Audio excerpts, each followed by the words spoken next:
Good evening. Bienvenue, Anine. I'd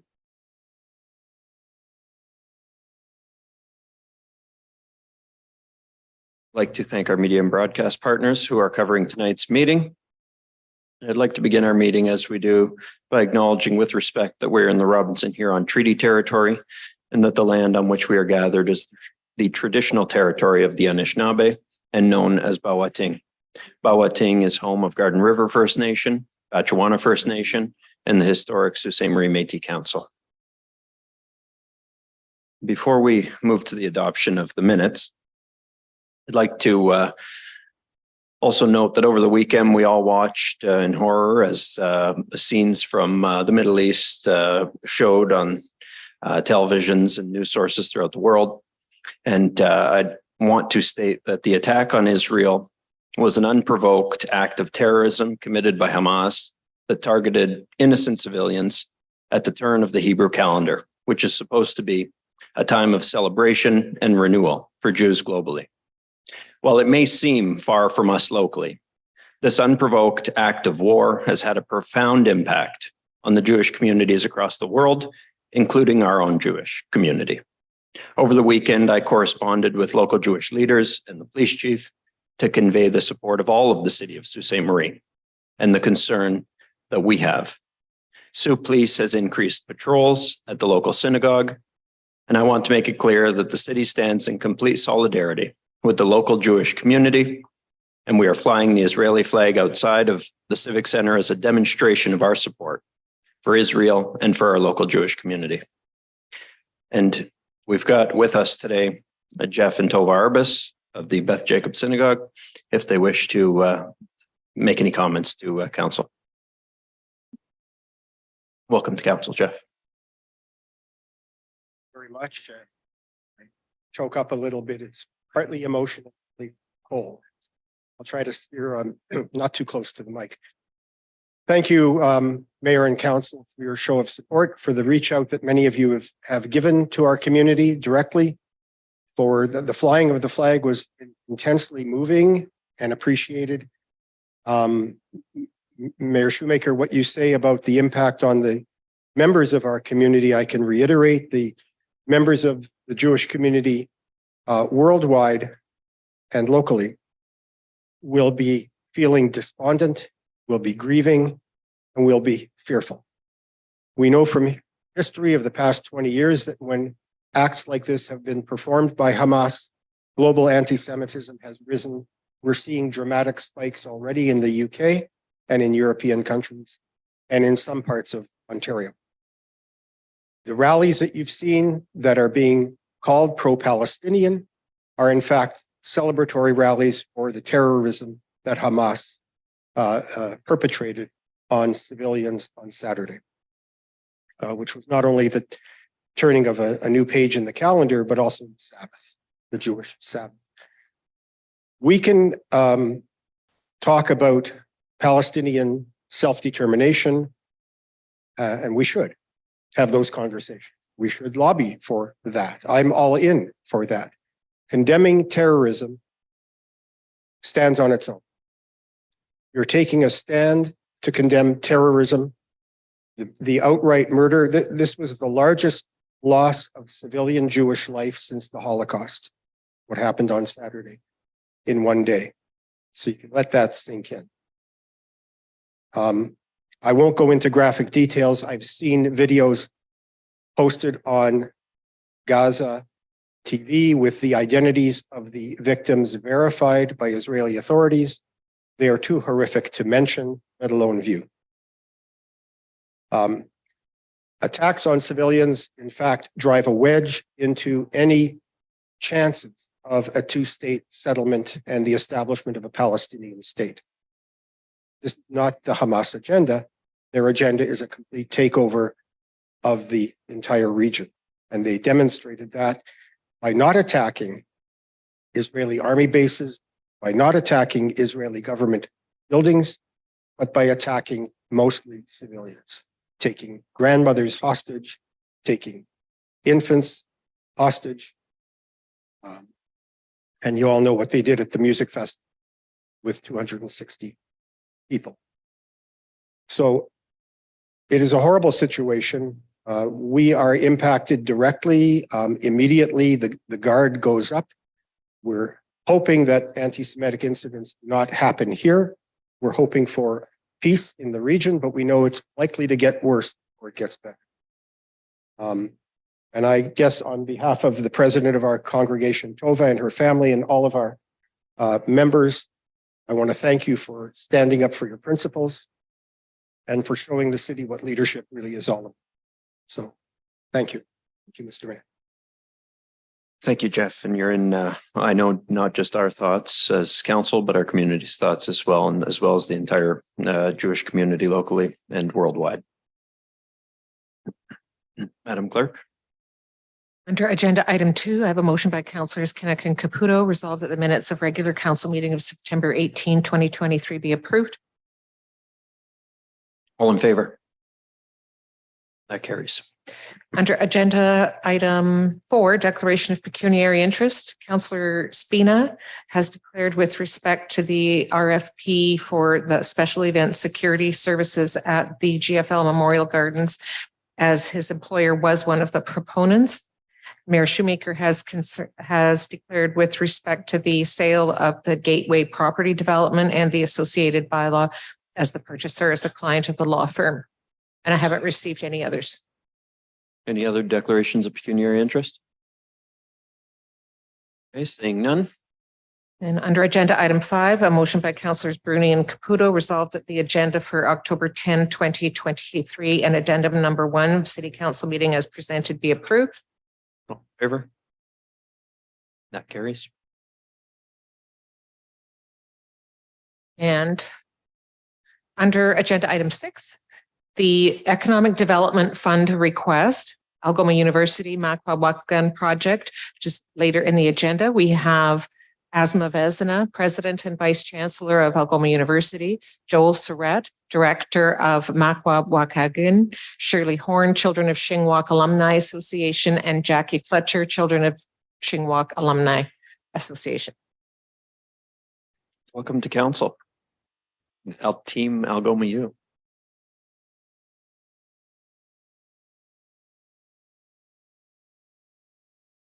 Good evening, everyone. My name is Asma Vezina. I'm the President and Vice Chancellor of Algoma University. Algoma University Director of Algoma. My name is Joel Surratt.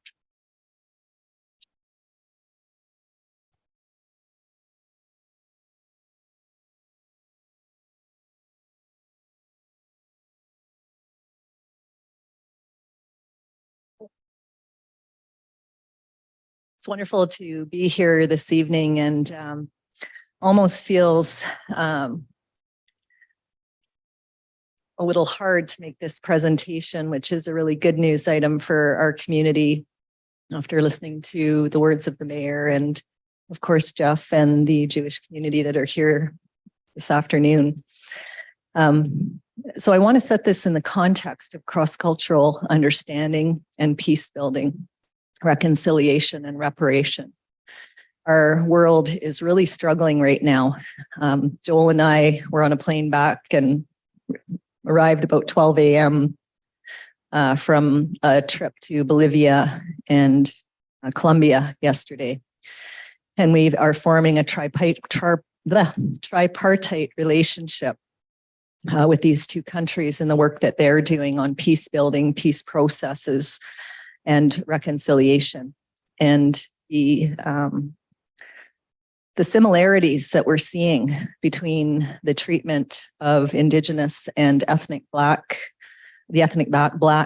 community in those two countries, and how Canada compares in terms of its history, I think is really important as we move forward and we think about what Makwa Wakayagan is really all about. And if you haven't been following our tweets and Facebook posts, I would really encourage you to do that, to see what this little university is really accomplishing at an international and global level in terms of reconciliation. So Makwa Wakayagan, Really happy to be sharing this strategic initiative with you this afternoon. If we can move to the next slide. Just want to talk about and remind people we have had it in the news. It's been communicated, but this is a pretty exciting project for this university. It's the first major capital build that we're embarking on since the CC building. It's a $43 million board approved building, and it's going to shovel in the ground. Our plan is for the spring of 2024. Yes, 2024. As you know, we are undergoing, with the children of Shingwak leading the process, a site search. And so, of course, we will respect that process as part of the planning work that we're doing. Next slide, please.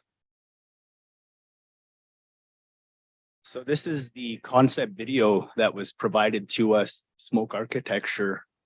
And Makwa Wakaigan will be a revolutionary facility and the first of its kind that will preserve and bring forth the stories of the survivor community into the future. As the survivors has given all of Canada a gift, which led to the 94 calls to action, this is actually putting some of that into work. And part of that will be a revolutionary facility with state-of-the-art archival capacity to preserve all of the stories of the survivor community. As well, there will be a primary focus on cultural learning spaces. And when we say cultural learning spaces, we talk about things that are connected to our local community here, the rich history of Bawating and, of course, the Anishinaabe Ojibwe people, and how those cross-cultural learning opportunities will then benefit the entire Bawating community and as well students from across the globe.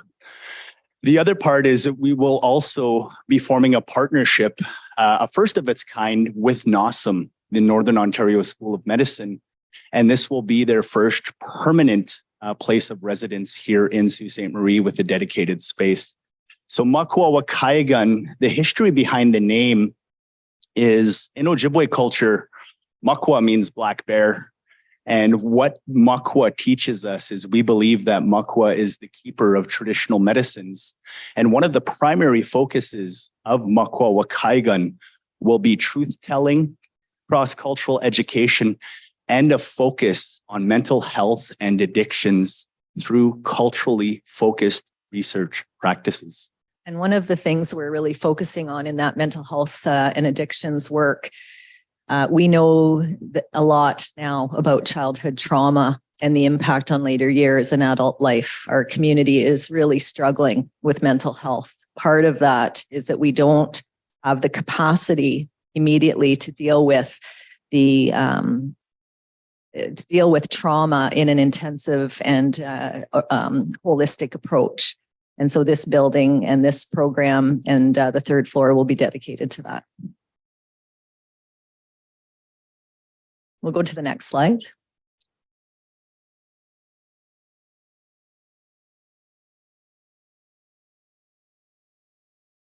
So if you can see here, this is the master plan, and anything moving forward with Algoma University's master plan and development, everything will have an Indigenous element in its design.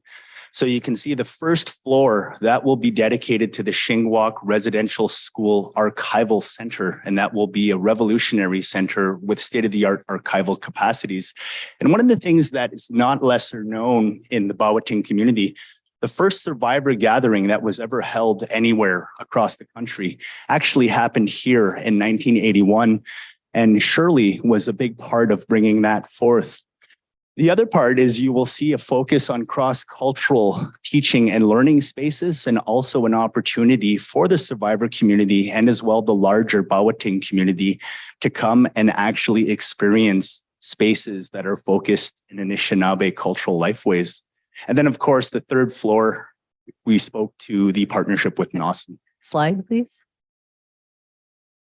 And so that partnership becomes important. I want to recognize Mayor Schumacher. He spent an entire day with us, NOSM University and Algoma University, and we did some work on planning for the expansion of NOSM University in our community.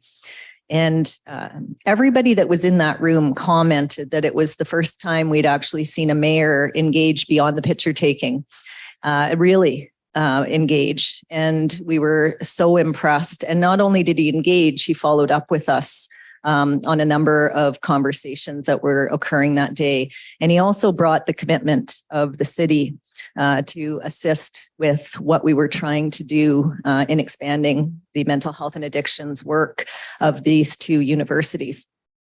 I just want to put this in perspective again in terms of how it situates in Makwa-Wakayagan. So we will be putting an addition onto our science building as well. It is in our capital plan. It's coming in about 3 or 4 years. We're just working on that right now. And that will house the medical school if we are able as a community to get behind this school. They want to be here. So now it's up to us, right? And we have a second chance. So we really need to grab hold of that second chance. We've got about 2 years to get our act together and our plan. And this is a real reality for our community. In the meantime, the university is making the investment on the 3rd floor with the help of the city, we hope, in a motion tonight, to really make sure that we can get the Mental Health and Addictions Research and Training Institute, because we know our community is in crisis right now with mental health, with opioid addiction. And so that's really what we want to speak about. We've got some other things on the slide there, but that's the main message of this slide. Next slide.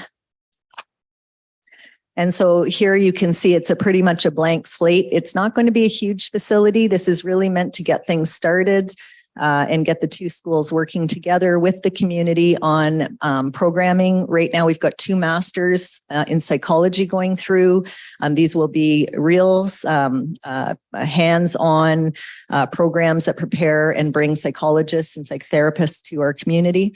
We also have a master's of social work coming through. Algoma University is working on some programs. We see joint programs coming together where we can do training with medical doctors and health practitioners. Next slide. So if you take a look at here, this slide, this is an agreement that we have with Shingwa Kinomagegamik. And one of the questions that we are often asked is Makwa-Wakayagan Shingwa Kinomagegamik? And the answer is no. Xinguak is our sister institution, and they are one of 9 recognized Indigenous post-secondary institutes in the province. And what the wampum depicts, it actually comes from my father's people, the Haudenosaunee. We call that the Gaswenta or the Turo wampum. And it's our commitment with SKG. What it depicts is 2 canoes traveling down the river simultaneously. And our relationship is not to steer or direct SKG. If they are doing well, we are doing well. And if we are doing well, they in turn are doing well. So part of Makwa-Wakayagan's commitment is not to intercede with the programming that Shingwa Kinomagegamik offers. This is our response to the 94 calls to action and how we are looking to decolonize and as well indigenize all of our other programmings as a university. Slide, please. So you can see here, these are the projections as we're talking about the economic benefit to our community.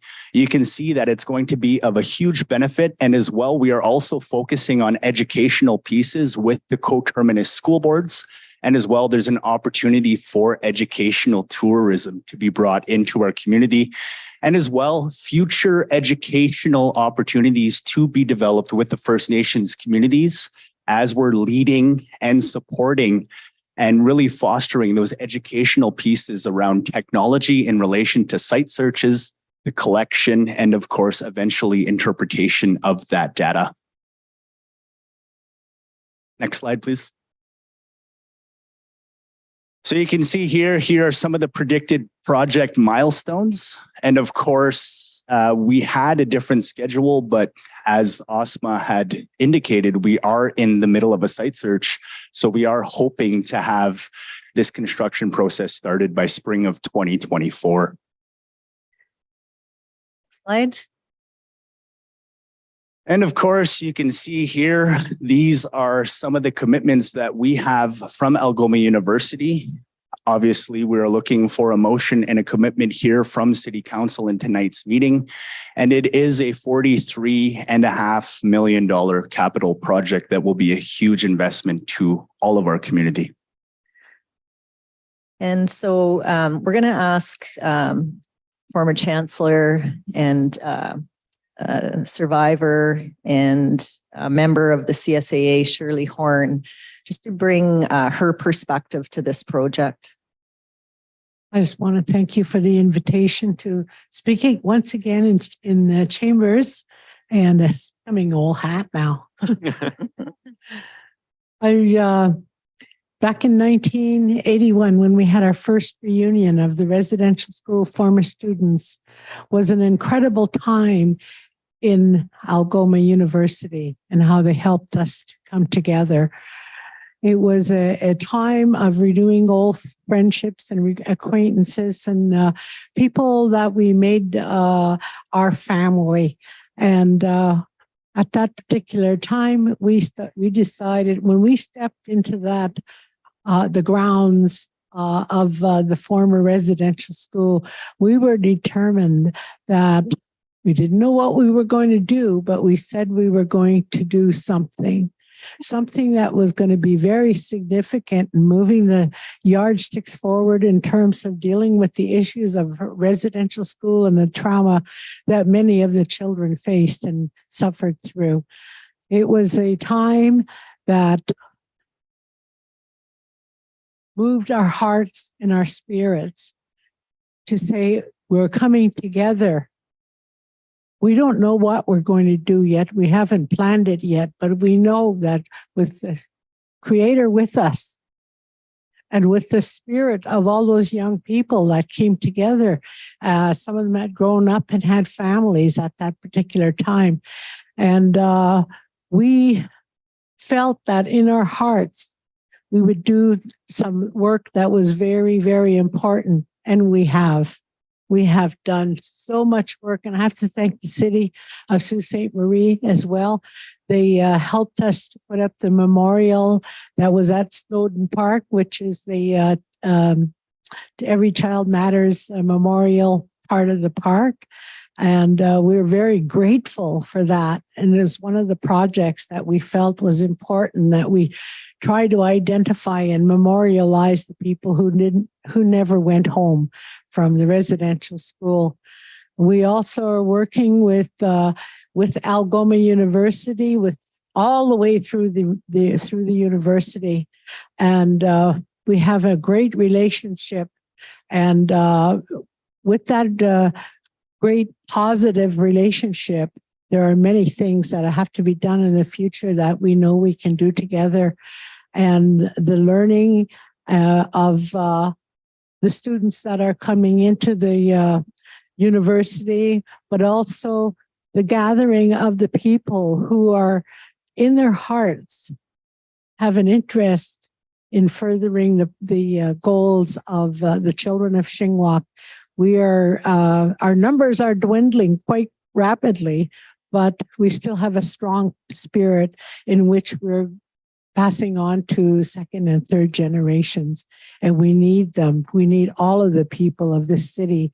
And we in turn are there for you. Miigwech. Thank you, Shirley. And just a final word, then we'll leave you with the project vision. The vision for Makwa-Wakayagan is to be a place of cross-cultural, Indigenous and non-Indigenous knowledge, a place that welcomes everyone, a place that opens up space for dialogue. It is the sharing in pursuit of the good life. Mano Bamad Aziwan. I just learned the proper pronunciation from Joel on the trip home. And so thank you very much. Merci. Bienvenue. No, sorry. Merci and miigwech. Happy to take questions. Yes, and thank you for the presentation, Miigwech, Shirley, for sharing your the history with us and the knowledge that you've brought to the project and that you continue to bring to our council. So, council, are there questions on the proposal? Councillor Vezo-Allen. Thank you, Mayor. And Thank you so much, Shirley. It's always a pleasure to listen to you. I always enjoy it so much as a Algoma U grad and I went there in the 80s and didn't really understand what it all represented. So I always appreciate any time when I have space with you. And Joel and Ozma, thank you so much. My question is really building around the openness and the programming that's going to happen within these spaces. So in your report, it says building 6 unique community learning and cultural spaces that will be available for all members of the community, especially underrepresented groups, not-for-profits, cultural events, ceremonies, and gatherings. So my question is, because this is a place of healing and we're dealing with the mental health and addictions, is there going to be very specific, culturally appropriate led healings, programming through those rooms? Because that is really what we need. People need to be able to get services, talk, gather, whether it's, in a group setting or an individual setting. So could you kindly explain what that programming is going to be and possibly who is going to be responsible for that? Yeah, I can speak to that. And thank you for your question. So the focus will be based on community need in response to the center. And one of the ways that we're working with this is the oversight of what we know as the Anishinaabe People's Council. And we will have qualified cultural traditional practitioners that will be available to meet either individual or group needs. And of course, those spaces are going to be responsive to not only the Anishinaabe Indigenous community, but the entire community of Sault Ste. Marie. And of course, all of our students that come from all over the globe, because we understand that all of the things that are in Anishinaabe culture, there's a benefit to our entire community. So yes, there will be appropriate people in place. And of course, those will be responsive to either individual or group needs. Wonderful. And I guess my only other question is, because this is an economic development fund application, it states that there's going to be 11 positions. I'm presuming FTEs. Now, those would just be Algoma University employees. And then if NOSM comes on board, depending on what level, then those would be additional is my understanding reading this report. Could you give me some clarity, please? Yes, that's correct. And that's a conservative number, I should say, through the mayor to councillor. We actually expect it will be far greater than that. We'll have a focus on Indigenous hiring in the center. Right now, we cannot keep up with the number of tour demands that people have. They want to understand the history of Canada. We only have the ability to do one tour a day. And the demand is much greater than that. We also have a business strategy being developed through the Indigenous VP and of course, Joel, thinking about how we can hire and not, this will also be an opportunity for our students to get tremendous experience. So while we'll be hiring full-time, we'll also be hiring our students to get involved in this work and carry it on. And whether they go back to their communities or they go on to other communities, I think that the experiences in this facility will be pretty significant. We also, as part of the design, have designed Wakaigan in a way that if we have like an event for a couple hundred people, we can open up and join our rooms. So we can actually have sort of a ballroom style with the specialized rooms on the second floor. We also have a room where people can decompress. It's based on how we work with autistic children. And it's a place where we can spend time calming when we've been triggered. I think that's a really beautiful design element as well. And I thought maybe that would connect with you. Our building department has a very excellent sensory space guideline, and I'm happy to assist through my connections with Autism Ontario and G4G at any point. But I think this is a wonderful initiative. I think it's definitely well needed, and not just as a proud Algoma U alumni, but just as a citizen in this community. Investing our post-secondary is a huge economic benefit to our community, and it grows our community and grows our just our willingness and our capacity to support each other. So I support this 100%. And thank you so much for all the work. I know it's just a few slides, but I know there's a lot more work behind the scenes than just a few slides. So appreciate it. Thank you. Thank you, Councillor Vezo-Allen. Councillor Spina. Thank you, Mr. Mayor. I don't have any questions, just a few comments. This is an incredibly important project for Sault Ste. Marie, for our community, for Algoma University, for the children of Shingwalk, for so many. I don't know that there's ever been a time, Ozma, when you've spoken that I have not been inspired. And I want to thank you for that. And similarly with Joel, I don't think I've ever heard you speak where I haven't been educated, where I haven't learned something from you. And surely whether it's 6 a.m. before a search is occurring and we're sitting and talking, or whether it's 6 p.m, it doesn't matter. I don't think there's ever been a time I've spoken to you where I haven't experienced hope and strength. And if inspiration, education, hope, and strength is the foundation upon which you will build Makwa, our city is going to see incredible results from you in the very near future. I want to say, Miigwech, thank you so much for what you're doing. You have my unwavering support for this project, and you will in the future, whatever you need. Thank you. Council, any other questions? Councilor Dufour? Thank you, Mr. Mayor, and thank you to our guests. I just had one quick question as it relates to the Mental Health and Addictions Research and Training Institute. I understand from some of your comments that it seems like there's still more to come with the development of the programming, and especially with community partnerships. And so my question was, is there a plan to reach out to some of the Indigenous land-based detox efforts that are going on adjacent to our community, Naganing, and organizations like that to really bring some people in who may be just outside of the city, but to utilize that resource as well? Through the mayor to councillor, yes, the answer is yes. Right now we have some programming elements that are being designed. As I mentioned earlier, we're also hiring a director, a joint hire between Algoma University and Algoma University. And that director, one of the first tasks is to bring forward the partners to have these conversations and to deepen the relationship and the visioning around what the programming will look like.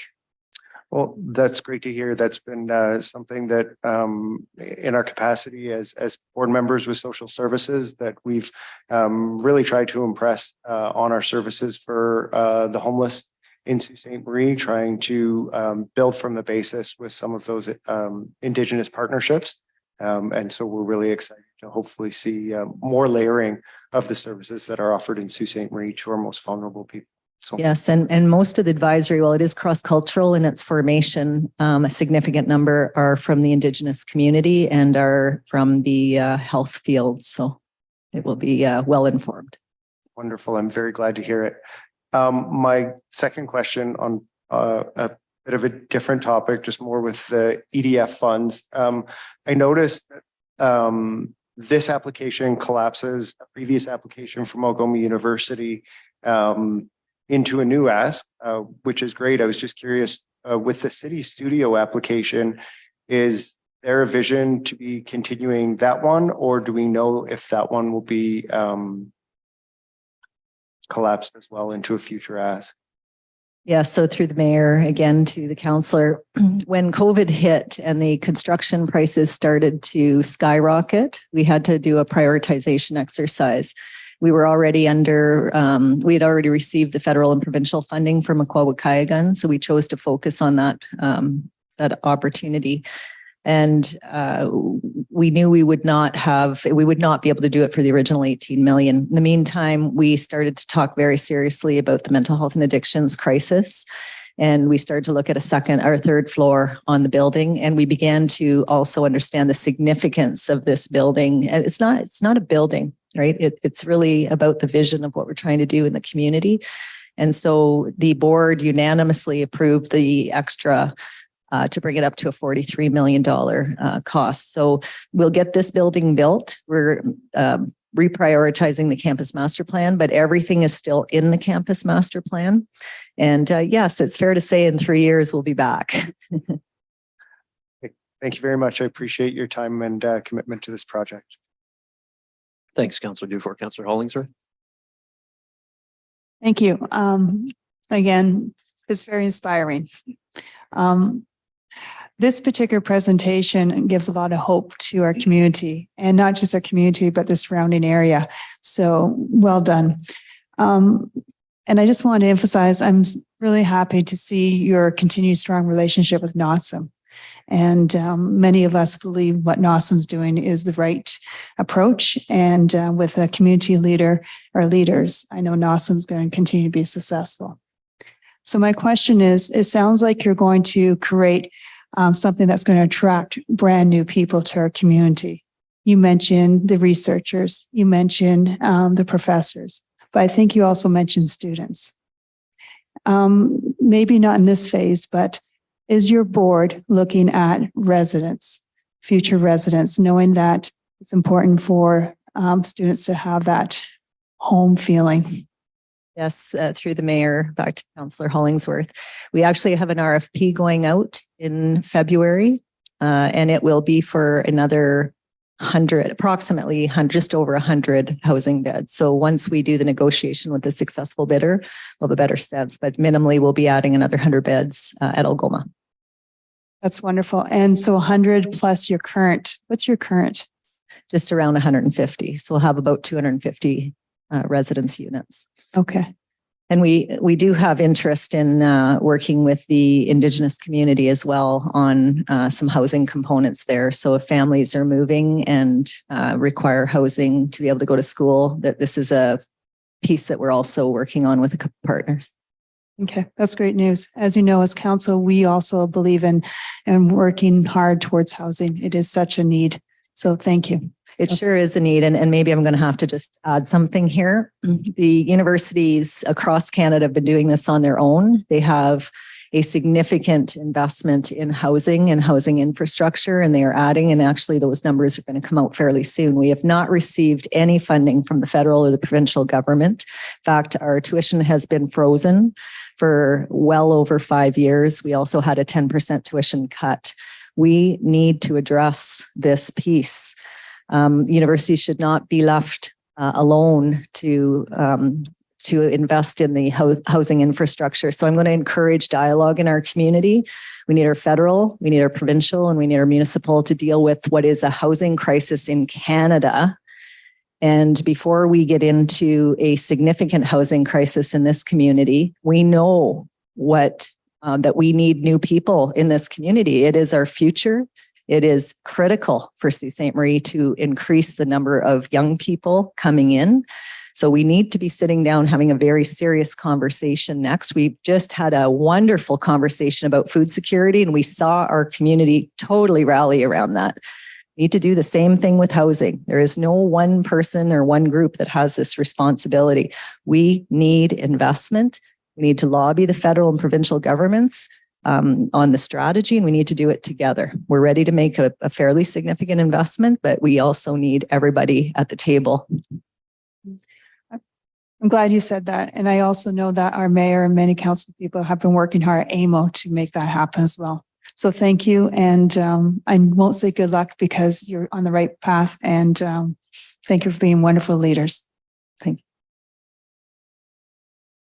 Any other questions from council? Councillor Gardy? Thanks, Mr. Mayor. I had a question which was very similar to Councillor Dufour, so I won't repeat it. With that said, I just wanted to point out one thing that was highlighted by the team.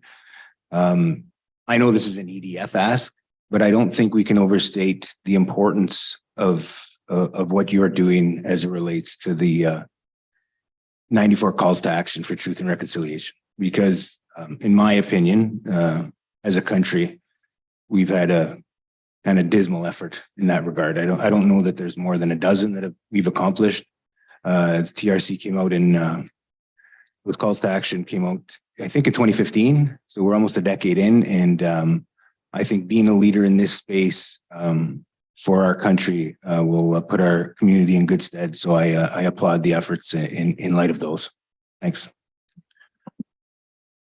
Thanks, Councillor Gardy. And if there's anyone else from council? Okay.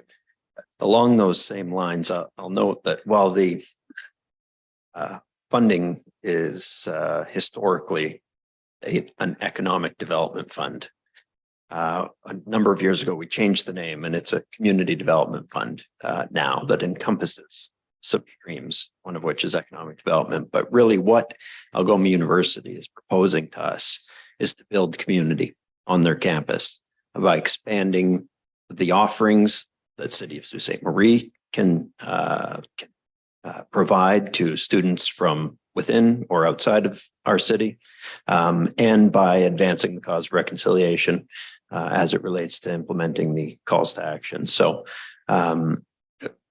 thank you for bringing this proposal forward.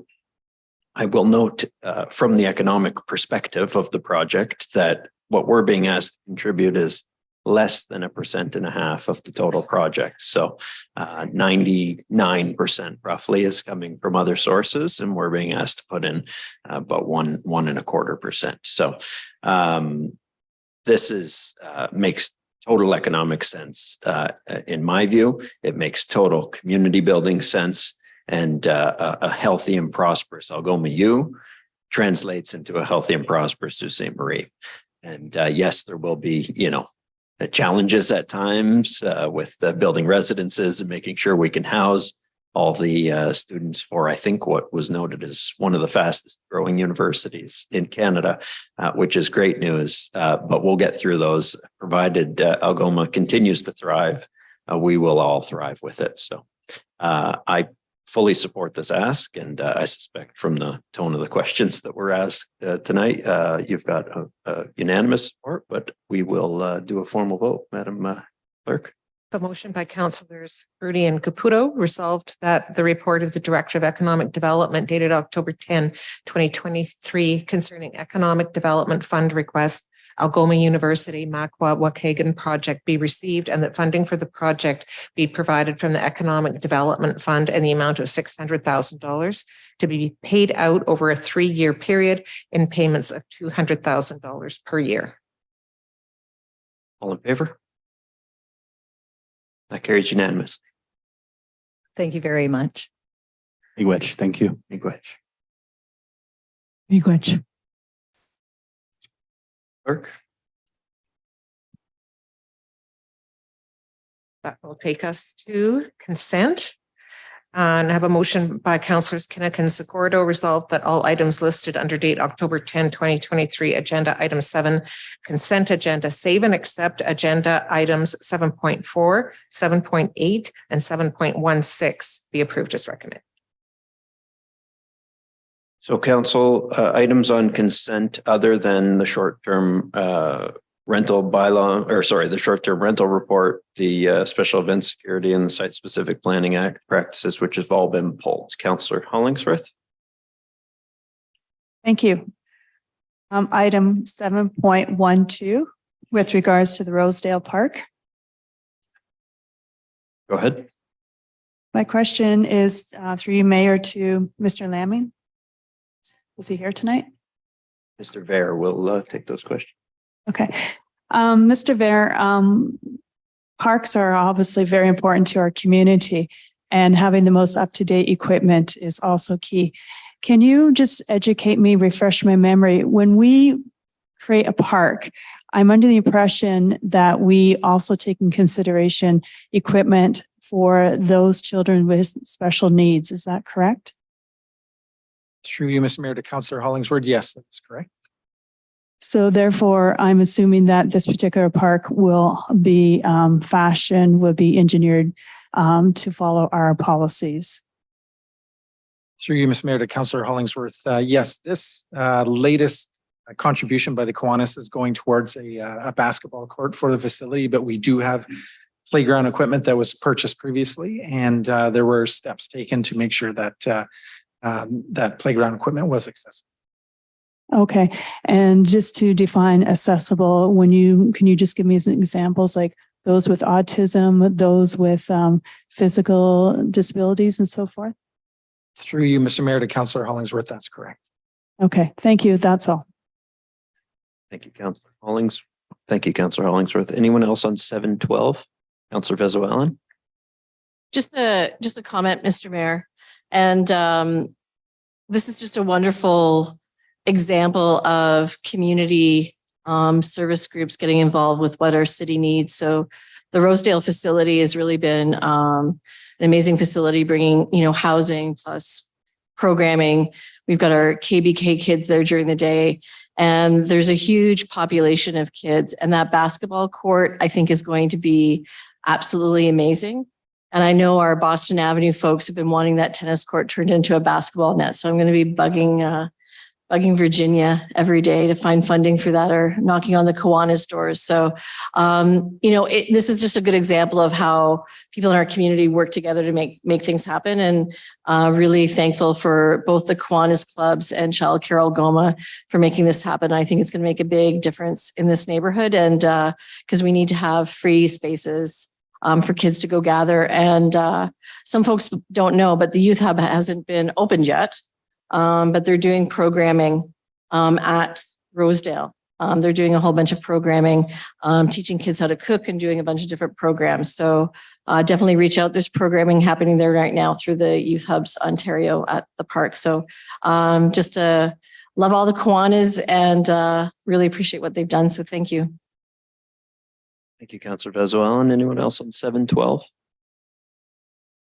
Okay, I agree that this is a great initiative. Kiwanis deserves much thanks and praise for their contribution to the success of this project. No, not once, not twice, but 4 times now they've contributed to it, as well as the associated contributors, Childcare Algoma, and the Kiwanis Club of Sault Ste. Marie, independent of the Kiwanis Club of Lakeshore. So.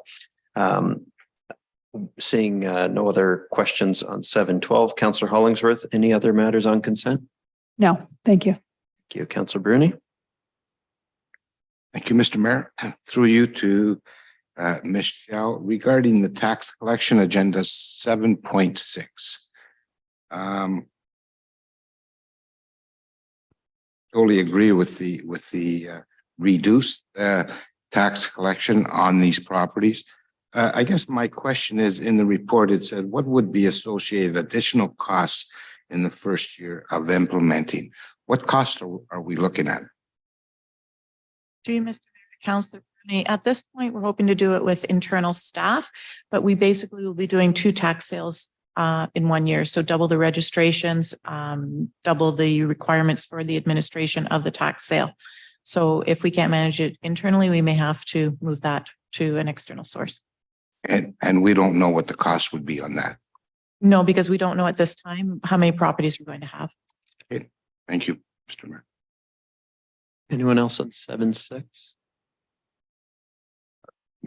Ms. Shell, in the report, I'll come to you in a moment, Councillor Dufour. It states that these changes permitting us to move from a 3-year process to a 2-year process were enacted provincially in 2017. And I wonder why bring this change to us now and not in previous years?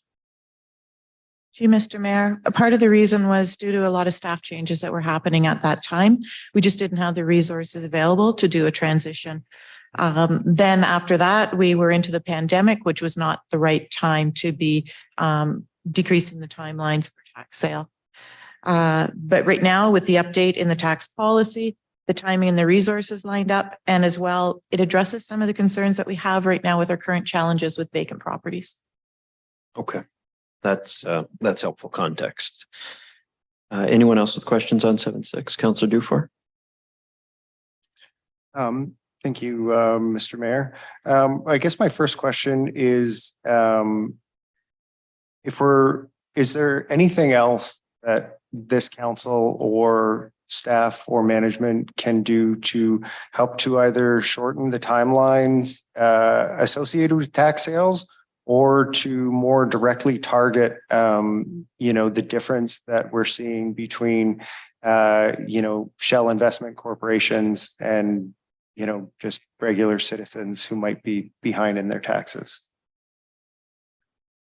To you, Mr. Mayor, to Councillor Dufour, the update in the tax collection policy, which will decrease the number of arrears, is going to be a big factor. We also are going to look at our own personal timelines that we work within to try to compress those a bit so that the timing will also be shorter before we go to a tax sale. We're also looking at opportunities if a property doesn't sell at tax sale so that we can try to get the property back into a tax paying position.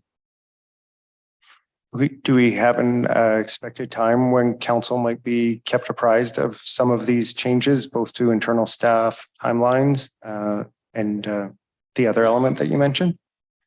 So we'll be starting reporting to council on an annual basis after each tax sale. So you'll be advised as to what the outcome of each sale was, how many actually were registered, how many went to sale, properties that are recommended for vesting and opportunities when we vest them. If there's a potential for resale, or if it's something that's in the best interest of the city to retain the property. It's a work in process, and there's a lot of things that are going to be happening, but we will keep council updated as improvements occur. Will there be any investigation into whether or not there are other tools that we can use to, like I said, target investment companies versus homeowners? The tax sale process itself is very prescriptive, so we're limited as to what we can and can't do. But we're always looking for opportunities and reviewing what other municipalities are doing to see if there's anything that we can bring to council that they could assist us with. Anyone else? Questions on 7.6?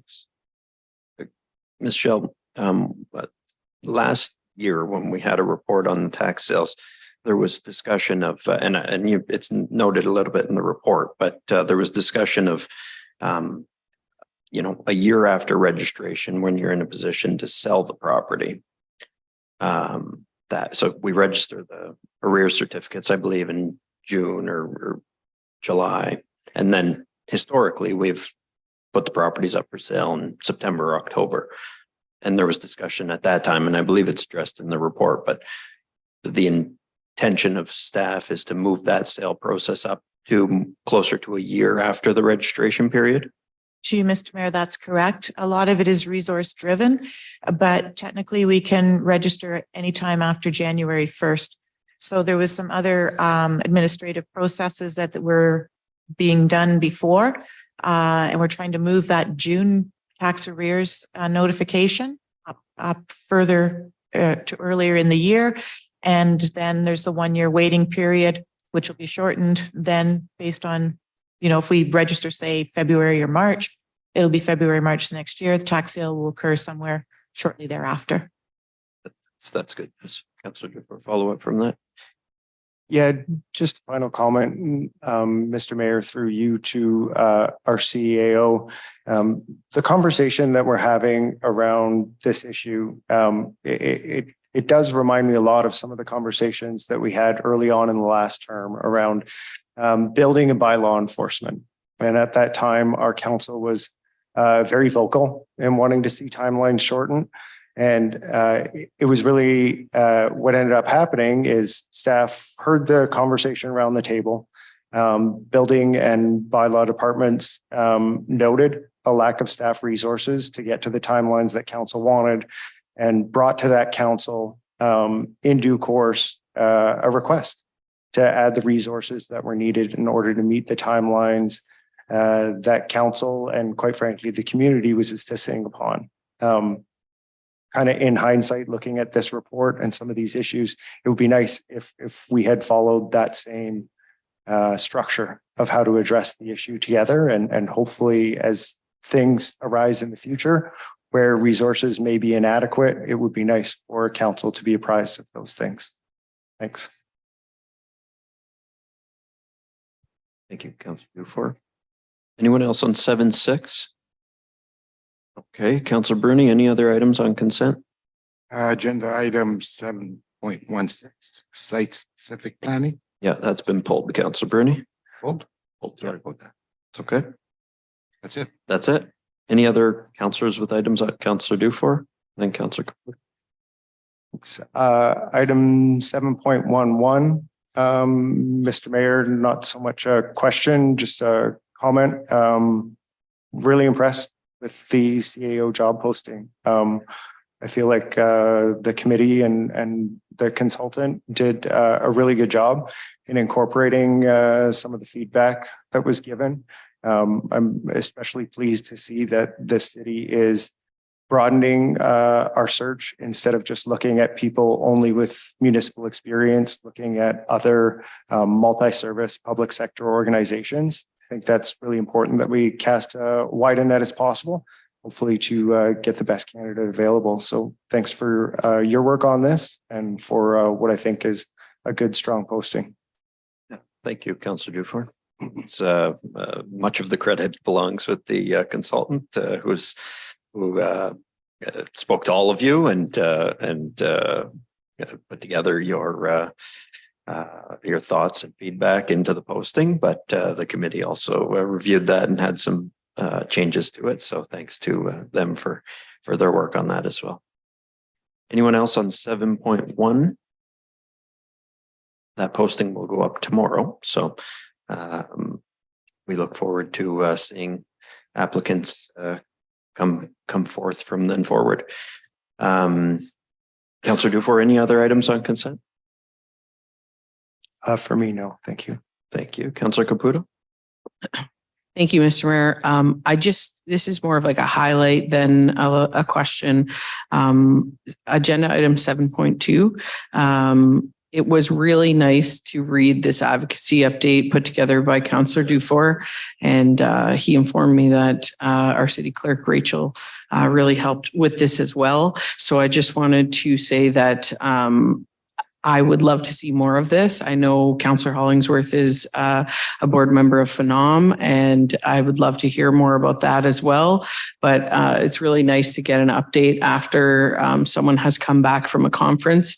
I was able to see firsthand some of the work, the advocacy that Councillor Dufour takes part in at the AMO conference that I was able to be a part of. And this work is so important, and definitely I just wanted to kind of give a round of applause and a little shout out. I know it's there. I don't know, Luke, if you want to respond to any of this, but thank you for putting this forward. Councillor Dufour. Thanks for the recognition, Councillor Caputo. I appreciate it. And it's one of the reasons it was really important to me to bring some of this report back to council is because there's some really good work happening with AMO. There's a lot of conversations that are happening on a provincial level that are highly relevant to conversations that we're having around this table. And it's really nice to see Sault Ste. Marie well represented and at the table as some of these policies are taking place. We have a lot to offer provincially. And I think that sometimes maybe in the past, we haven't given ourselves enough credit for all of the things that the city of Sault Ste. Marie has done and continues to do with issues of provincial import. So it's good work and hopefully it continues. It's an excellent report, Councillor Dufour. It highlights really the commonalities in municipalities across the province and the issues that we're all having to wrestle with. So thank you for the work you're doing on the board and for the very succinct report on the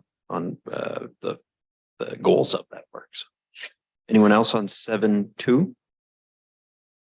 Councillor Caputo? Any other councillors with items on consent?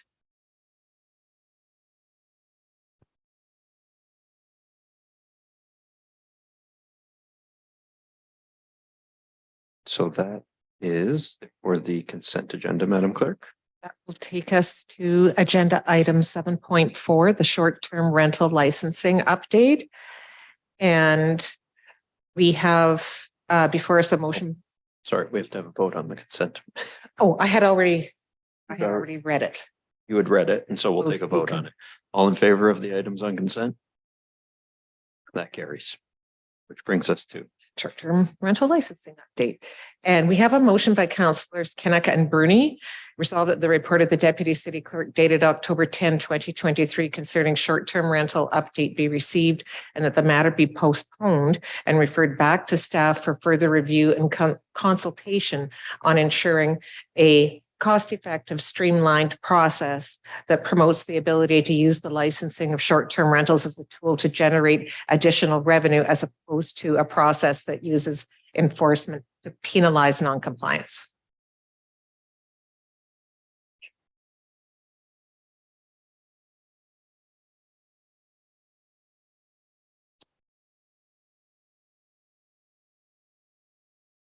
So council, this is a motion to postpone. I'm just checking my my procedural bylaw cheat sheet here. Which says that the mover, which is Councillor Kinnick, is permitted to speak briefly as to the reasons. The mover and the seconder of the main motion, which is the motion on staff's recommendation, may speak against the postponement. Now, we have a courtesy mover and seconder on the main motion, so I'll allow any one councillor to speak to the main motion or in opposition to the postponement if someone wishes to. But first, before we get there, I'll provide Councillor Kinnick the opportunity to provide council his reasonings for wanting to postpone and refer this back to staff. Councillor Kinnick. Thank you, Mr. Mayor. So I brought the original motion for review in June, which was worked on by myself, Mr. Tenazzo, and Mr. King. We had a conversation after I had some constituents reach out about insurance concerns that they weren't able to make to receive the licensing. And from there, with Mr. King and Mr. Tenazzo, we opened up a dialogue about reviewing it and which the licensing law, which came into effect March 1st. And from there, we had a really good starting point. We were able to discuss the types of short-term rentals in our community, some stuff that is offered by short-term rental organizations such as Airbnb, such as liability coverage for their hosts under their fees for hosts to use their site.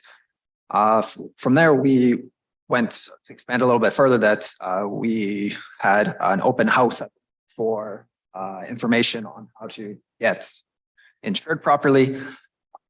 And in the report that we have before us here today, we have listed, I believe it was 113 Airbnbs or short-term rentals, and only 13 have been able to get the licensing certificates for our city.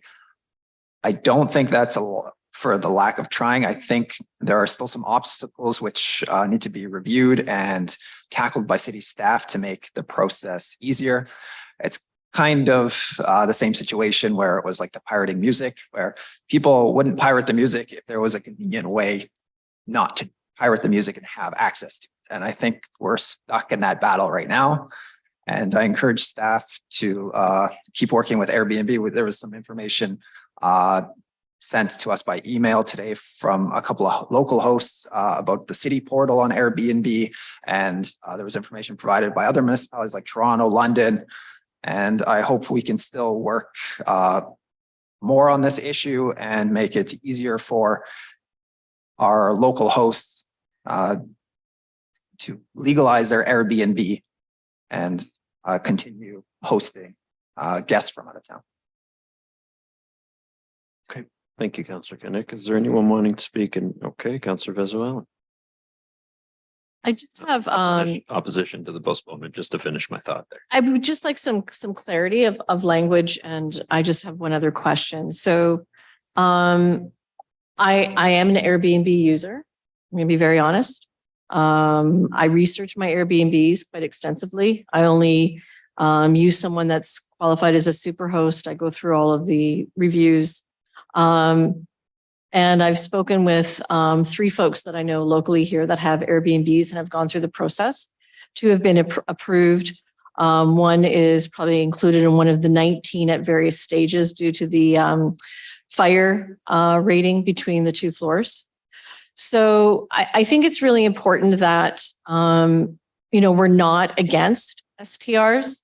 And, this is new for us as it's new for other municipalities. But where I take, I don't understand the language around the last sentence. Streamlined process that promotes the ability to use the licensing of short-term rentals as a tool to generate additional revenue, as opposed to a process that uses enforcement to penalize non-compliance. I think the enforcement is there to ensure that there's health and safety. I don't think that is, what staff is trying to do. There's regulations.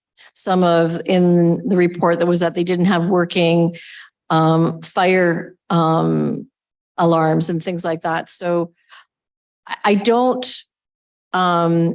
disagree that there's still work needs to be done. And we're seeing that in other municipalities that are all kind of trying to work through this through Airbnb or VRBO or whatever.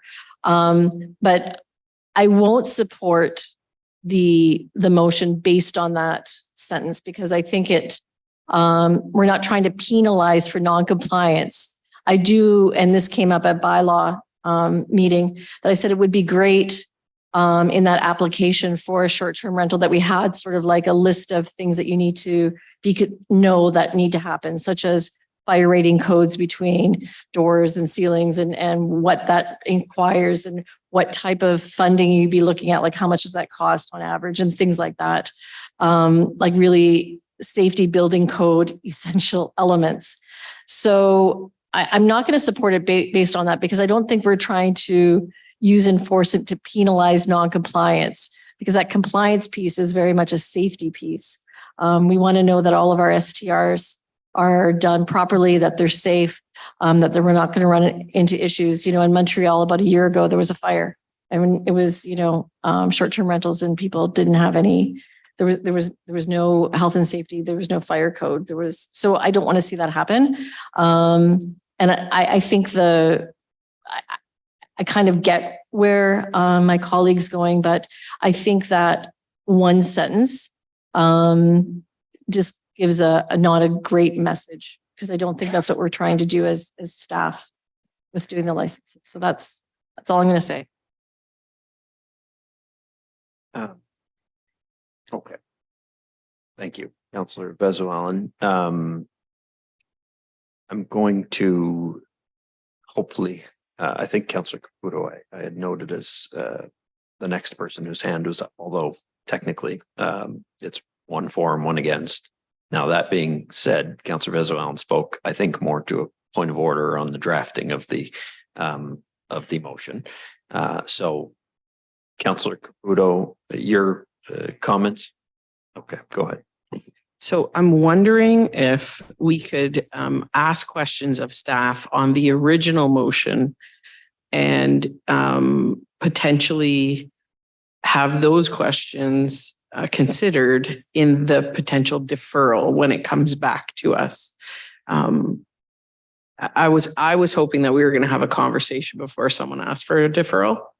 And so now this is sort of just thrown a real monkey wrench in the old wheel. So I just wonder if that's possible. So motion to postpone or refer back to staff has to be done either at the beginning of the matter before the original motion is contemplated or at the end of a matter once all the debate has taken place. So it is possible. We'd have to take the motion off the floor essentially at this point if we were going to do that. Have the debate on the original motion and then come back to Councillor Kinnick's postponement, which is what you're asking. What I was hoping to do. for. It's okay. Councillor Kinnick is withdrawing, at least for the time being, his motion to postpone, which brings us to the main agenda item. Madam Clerk, if you wish to read that motion. The main motion is a move by Councillors Kinnick and Caputo, resolved that the report of the Deputy City Clerk dated October 10, 2023 concerning short-term rental update be received and that the short-term rental bylaw be amended to require hosts to include their municipal license or license number in all advertising, change the requirement for commercial insurance to adequate insurance, which shall include 2 million liability, adding short-term rental as a property use, and having the city named as an additional insured for commercial properties. Further, that the 2024 user fee bylaw include a 3-year license fee of $500 plus inspection fees. And if approved, those bylaws would come to a future council agenda. And Councillor Kinnick is listed as the mover on that. I suspect he does not want to be the mover on that motion. Councillor Spina has advised that he would be willing to be the mover of that. Councillor Caputo, you're fine being the seconder. Right. So we'll start with you, Councillor Caputo.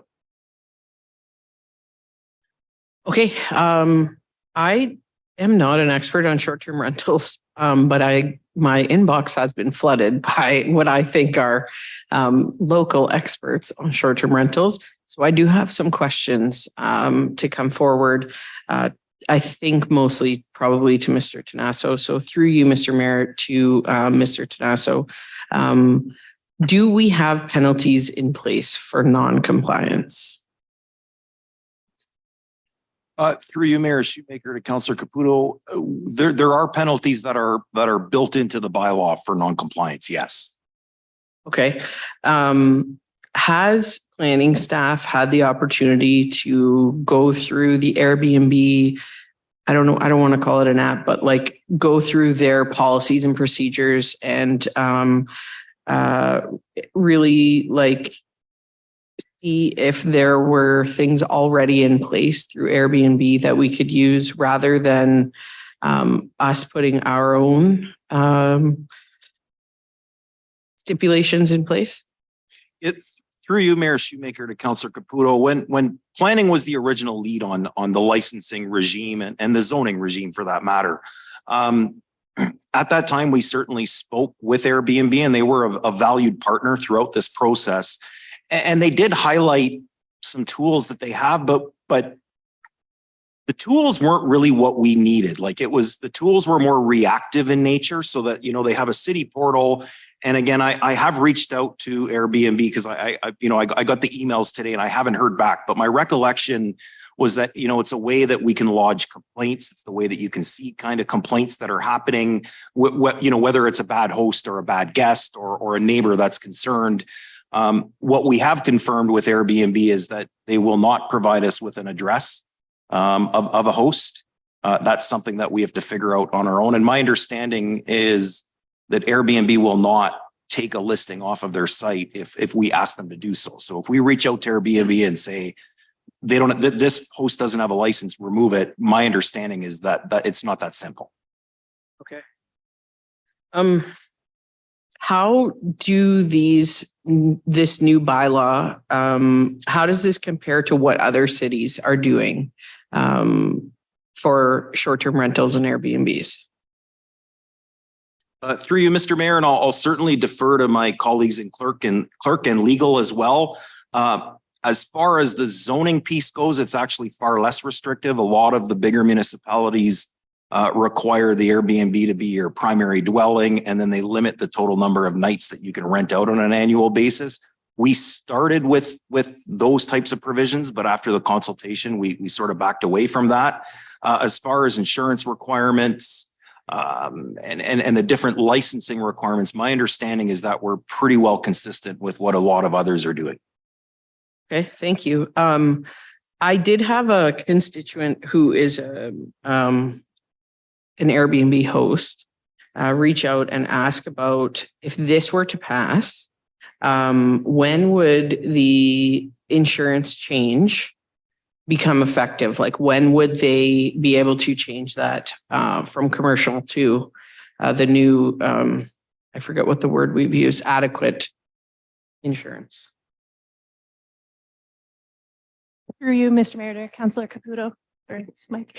I'll maybe defer to Karen after, but the insurance requirements aren't actually changing. We're still maintaining the same level of insurance. We're still maintaining the city be named as an additional insured, and we're still requiring a short-term rental clause be added to the host insurance. What we are changing is removing the word commercial so that we have more flexibility to work with the host insurance companies.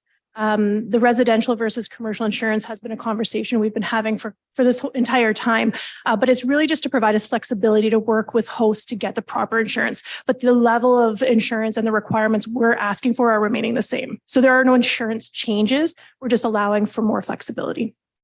Okay, great. The only other issue anybody has brought up to me is the licensing fee going up. We're talking about like 130%. What does this licensing fee, like where does that money go?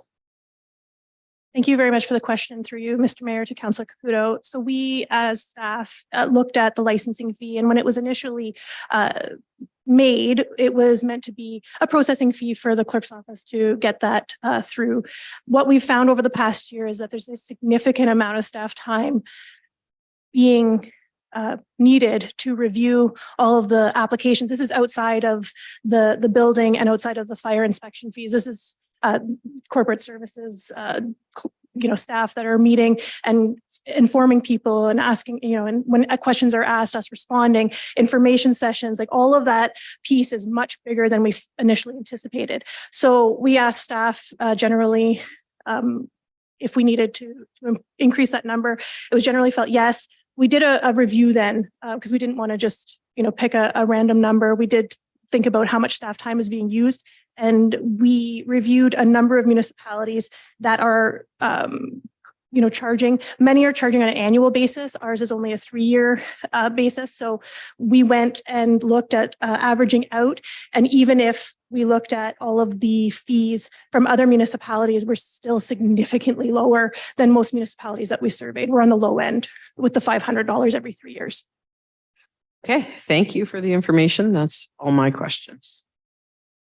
Thank you, Councillor Caputo. Councillor Spina. Thank you, Mr.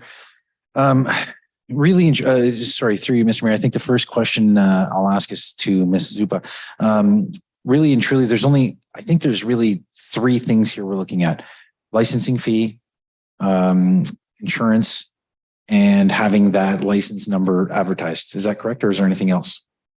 Yes, certainly through you, Mr. Mayor, to Councillor Spina, we are looking to change the licensing fee. We want to ensure, one of the biggest things that we heard from hosts that are currently maintaining their license, they want to be able to advertise their license. And it's something we've been working with some of the like the Airbnbs of the world to say, hey, we want to have those available to hosts to advertise as well. So people who are looking to get an Airbnb or a Vrbo or whatever platform they're using, that they can see right on there, there's a municipal license, this host is licensed.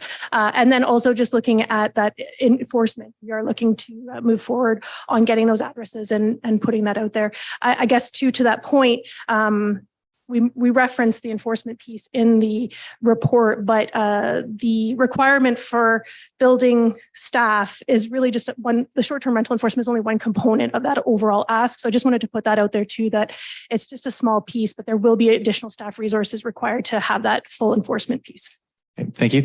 And that licensing fee really boils down to approximately $165, $166 a year for 3 years, correct? That's correct. So not entirely cost prohibitive. I know we've talked about it being a significant increase from $50 to $500, but really $500 is over 3 years and has gone to cover the cost of administration and inspection, correct?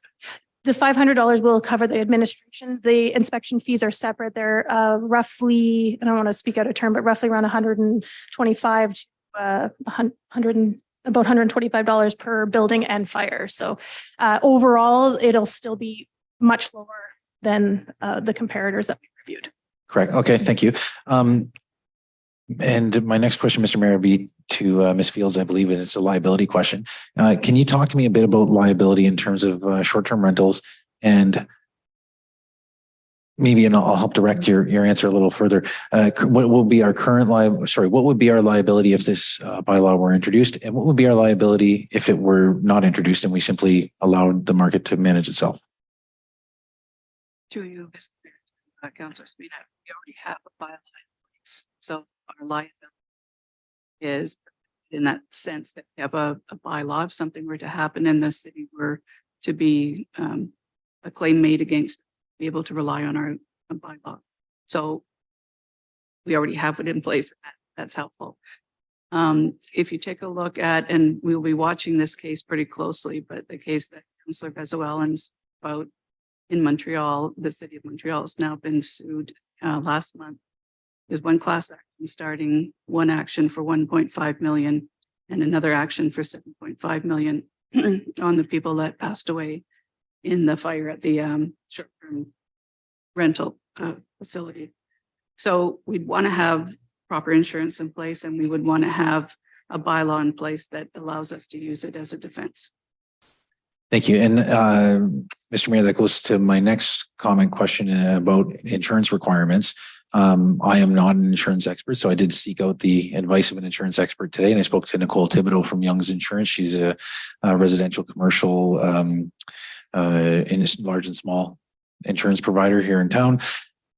And to speak to Councillor Caputo's previous question, and I think she asked, when would someone need the insurance coverage that we're speaking about here today? The answer is simple. As soon as there is a material change in risk on your policy, you must report it and you must obtain the appropriate insurance for your building. Regardless of whether or not we pass this or regardless of whatever we do, as soon as somebody starts to use their property as a short-term rental, they need to be reporting that to their insurance company because it is a material change in risk and a material change in the use of the property in order to obtain proper coverage. So as far as I'm concerned, looking at what's being proposed here, I don't think $2 million coverage is out of this world. I think it's something that's easily obtained by individuals, especially anyone that's using, property as a short-term rental. And I think it's incumbent upon them as soon as they start using their property to ensure that they have this proper coverage. This proposed bylaw, I think, gives us the ability to address that and ensure that citizens and visitors to our community remain safe and that coverage is in place. Certainly, I know that there are other coverages out there, but that's one organization that may have that coverage. I'm worried that others that may be used don't have that coverage, and we need to be able to ensure that the city is protected at all times. That's my main concern. And one of the main concerns I want people to look at when they're looking at this as well, is the simple fact that as a result of changing the ever-changing, drastically changing economy, people may be severely underinsured for their properties. If they built a property for $283 a square foot, to rebuild that same home today may cost $400 or $500 a square foot. And if they're going to make a claim on their insurance, they're only going to get the $283. So you have to ensure, I really want to impress upon folks in our community, if this is something you're going to do, you have to make sure that you're properly insured. And I think it's the responsibility of the city, if we are going to license short-term rentals such as this, to ensure that proper insurance is in place and help guide people when they're making these decisions to give them the best information possible. So for those reasons, I'll be supporting the motion that's been brought here today. Thank you, Councillor Spina. Councillor Dufour. Thanks, Mr. Mayor. I just have a couple of questions here. So through you to Ms. Zupa, under the financial implications of your report, you talked about how some municipalities have different tiers of licensing for hosted and unhosted properties, so private rooms versus entire dwellings. Can you just speak to what some of the staff conversations were around why or why not Sault Ste. Marie would do the same? Thank you very much for the question. Through you, Mr. Mayor, to Councillor Dufour. We spoke about, I wasn't involved in the initial $50 fee that was implemented. What we have seen is to try to standardize the program. We went with a standard fee. When we looked at the other, we had staff research the other municipalities, and there are a few who have tiered approaches. It's, from our perspective, it was just more straightforward to go with a standard fee. And some of the unhosted versus hosted, it was a lower fee if it was in a residence primary dwelling. And like, Peter had said earlier too, a lot of municipalities are going with not even allowing secondary properties to be rented altogether. So you see in those communities, there's no tiered approach necessarily. So there's a number of different models that we investigated, but to try to standardize the process, we went with just one fee. Okay. Would there ever be an appetite or opinion in the future if it was deemed helpful to the proliferation of especially hosted Airbnbs, so private rooms, if we saw that as a good or as something that we wanted to target? Does staff foresee the possibility of doing a lower fee for a hosted option? Certainly we can look at it. At this point in time, there are, I believe, only four hosts that are licensed that are doing private dwelling rentals. So I think a tiered approach for, the percentage of properties that are there right now, I'm not sure if we would explore that, but certainly going forward, 29% of the listings that are out there are for private dwellings. So it is something we can certainly explore. Okay, thank you. My other question is around the allusion to proactive enforcement program in early 2024. Has there been any thought given to either, well, I guess first off, what would be the cost to the city for the proactive enforcement program? Through you, Mr. Mayor, to Councillor Dufour, we have priced out a third-party service to provide us the addresses. That's something that's mentioned in the report. There are some other modules, I guess, with the third-party service provider that we're exploring as well. My understanding is to get the addresses, we're looking in the $7,000 range. And then there's some additional MAT tax services that could provide estimation and that sort of thing. And then what will happen is once we receive the addresses, building division staff would have to go truth the properties against listings to provide sufficient evidence for going to court. But also then letters would go out to those property owners. And we're talking about, I think, 80-ish properties or so that letters would go out to. And then there's the follow-up to enforcement. And I certainly would defer to Carl Rumiel to speak to that follow-up. But my understanding is that the resources would be more intensive in the follow-up, not so much the delivery of letters out. But we do anticipate compliance with those initial letters. So once we know and we can truth the properties, we do expect that many will come in and get their license. Okay, has there been any kind of an exercise undertaken to help determine what the legal resources might be, like from the legal department or from bylaw officers? I know you said there you kind of expect a lot of compliance. Hopefully it doesn't get to that level, but should that level be required, have we done some kind of internal examination on what kind of costs we might be incurring there? I would defer to either Carl or Karen for that answer. Okay. Mr. Mayor, to Councillor Dufour, we anticipate that our bylaw enforcement officers and building inspectors are going to continue to be extremely busy, and this would be one of the components that adds to that. For that reason, you may see during budget time requests for additional staff. Through you, Mr. Mayor, to Councillor Dufour, we haven't looked at it yet. It depends on the volume as to what that would look like. We would watch that for a while and see, make a decision once we see the numbers, how big they are, if they change much. Thank you very much. Just for my part, as a general comment, Mr. Mayor, I do agree with the eventual need for enforcement of our bylaw. I do agree with the need for licensing for STRs. I just, in my own kind of personal and community triage of things that need attention from bylaw enforcement and legal, I see vacant properties and some of these other issues as just being a little more pressing.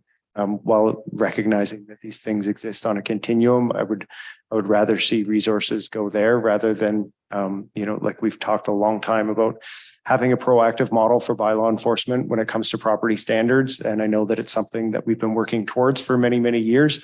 I would like to see us make further progress towards a proactive system, especially towards vacant buildings before I was as interested in seeing a proactive system to go against unlicensed STRs, but we'll leave that, I think, for a future council discussion. So thank you for your information, Madison.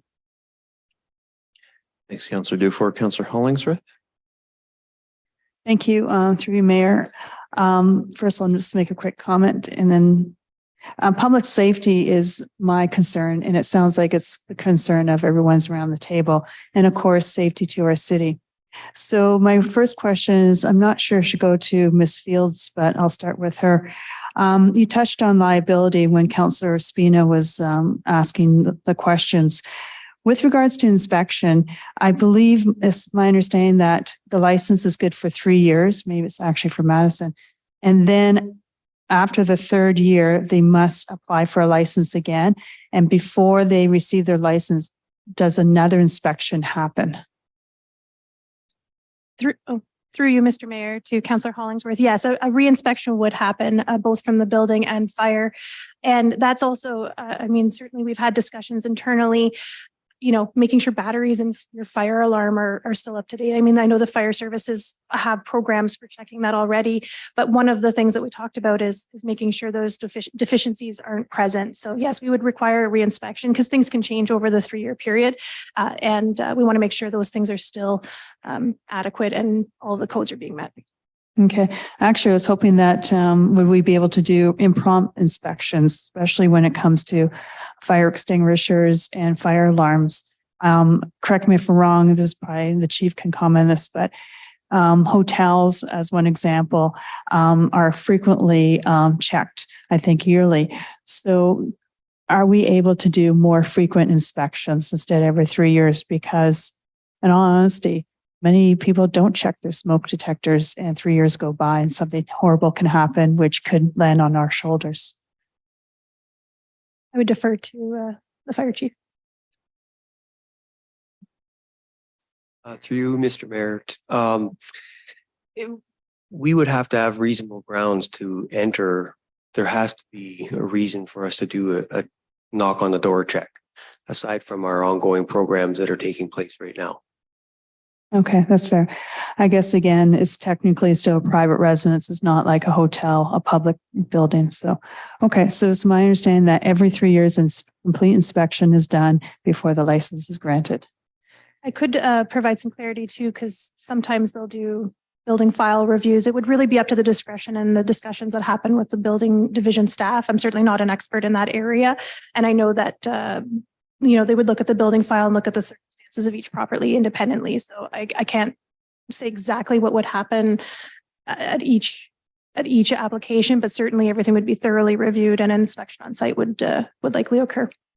Okay, thank you. And just another comment with regards to the VAT. It's my understanding that when the VAT is collected, it's going to the tourism line. That's towards Ms. Shelley Shield. To Mr. Mayor, to Councillor Hollingsworth.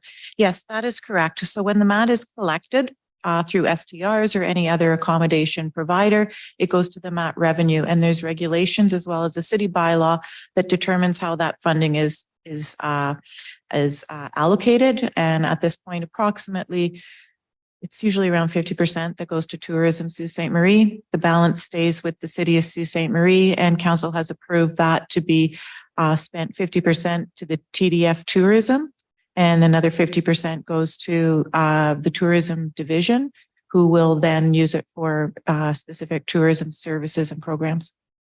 Okay, so hypothetically in the future, the council could come back and say, let's relook at that financial line and potentially, if it's approved, can go towards the bylaw officer support, hypothetically. Through you, Mr. Mayor, to Councillor Hollingsworth, no, the MAT cannot be used for the bylaw enforcement. It can only be used for tourism, and that's specific in the regulation. Okay, thank you for clarifying that. Okay, again, thank you. I believe in the licensing for the safety of our visitors, and thank you, that's all. Anyone else with questions on this? Councillor Kinnick. All right, thank you, Mr. Mayor. Through you, Mr. Mayor, to Ms. Zappa. So in the original bylaw that was brought towards council, it was in September 2022, right? For you, Mr. Mayor, to Councillor Kinnick, I'm seeing, yes, that's correct. Yes, okay. Okay. So then to you, Mr. Tenazzo, when we spoke on the phone in April 2023, were you aware that Airbnb offers a $1 million liability coverage for all the hosts hosting on their site as part of their fee? Through you, Mr. Mayor, to Councillor Kinnick, I'd rather defer to our insurance folks who I believe, or our legal department, because I think they've looked into the details of that particular insurance. Thank you. Through you, Mr. Mayor, to Councillor Kinnick. Not all homes are listed under Airbnb, so that would be the first place to start. And whether the other places offer insurance, Airbnb does offer insurance, but the host can opt out of it. They're not required to take the insurance. So we wouldn't know if they have $1 million of insurance or not, unless they could prove it to us somehow. And it doesn't cover all of the things that we ask for it to be covered. So it mostly covers things like damage. If you have loss of income because of the damage to your home, cleanup costs, those kinds of things.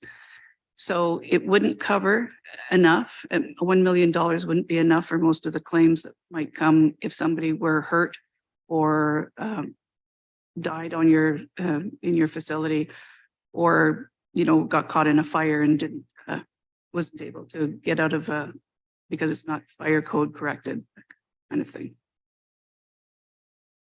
So in the original draft of the bylaw, was that $1 million liability considered when we picked, and like, how come it wasn't up to 2 million and this included in that? How come that wasn't included in? We will not know if the person even has the 1 million. Airbnb will not give us that information. So if the host has opted out and has no insurance, protect us and to protect the homeowner, we're asking for $2 million as a minimum for the insurance. Okay. So the other issue I wanted to address was the whole unit rental versus private room. So from the context I've had in our community that reached out to me was people that were struggling the most to get the insurance that was required by the state, people who were renting out a single, because it was easier if you bought it as a business, Airbnb, and rented out the whole house than it was to get the insurance just if you were renting out a room in your house, because most insurance companies would not, in that case, list the city as a guarantor on their policies. Somebody can legal speak to that, why that wasn't considered to divide that up in the licensing process. I think that's why the changes before council tonight to change it from commercial insurance to approved insurance, so that you can work with your insurance company and find the best product for you.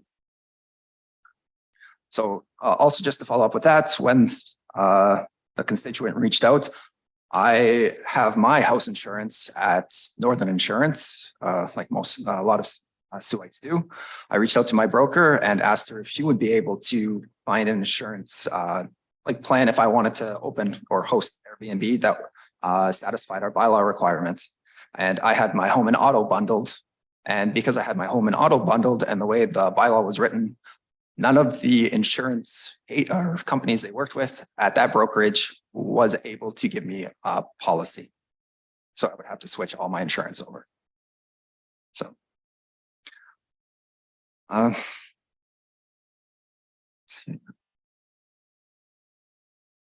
Okay.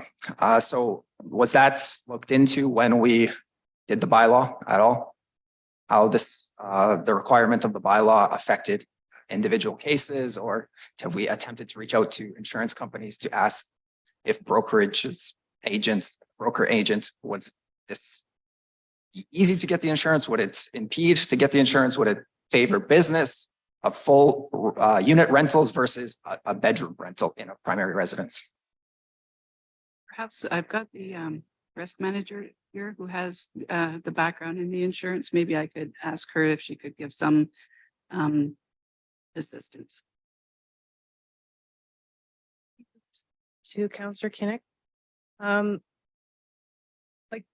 Councillor Spina said, as soon as you rent out your home, your homeowner's policy will probably not cover you. You need to notify your insurer because the risk on your home has changed.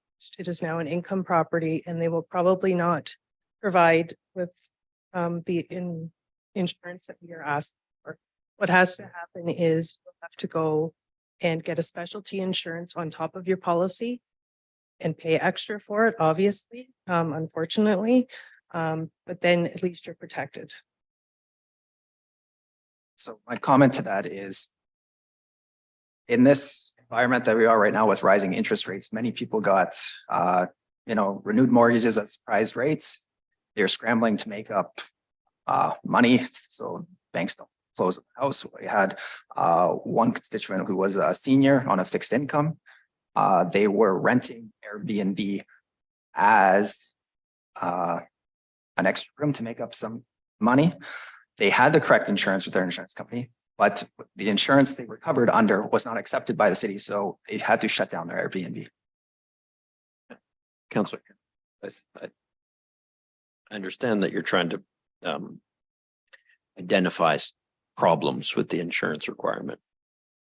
I suspect, and perhaps Ms. Fields can respond more succinctly, but I suspect that the answer is going to continue to be that the insurance is there to protect the city, not necessarily to make it easy for the homeowner to get. And our interest is in protecting the city. Ms. Fields, I don't know if you have anything more to add beyond that.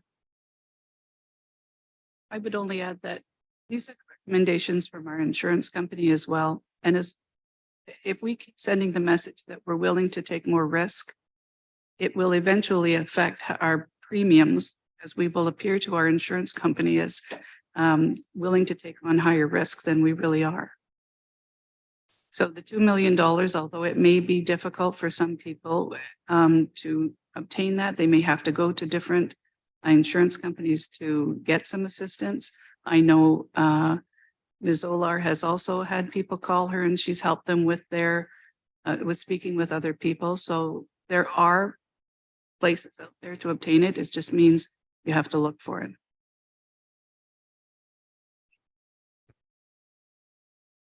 Anything further, Councillor? Anyone else questions on this?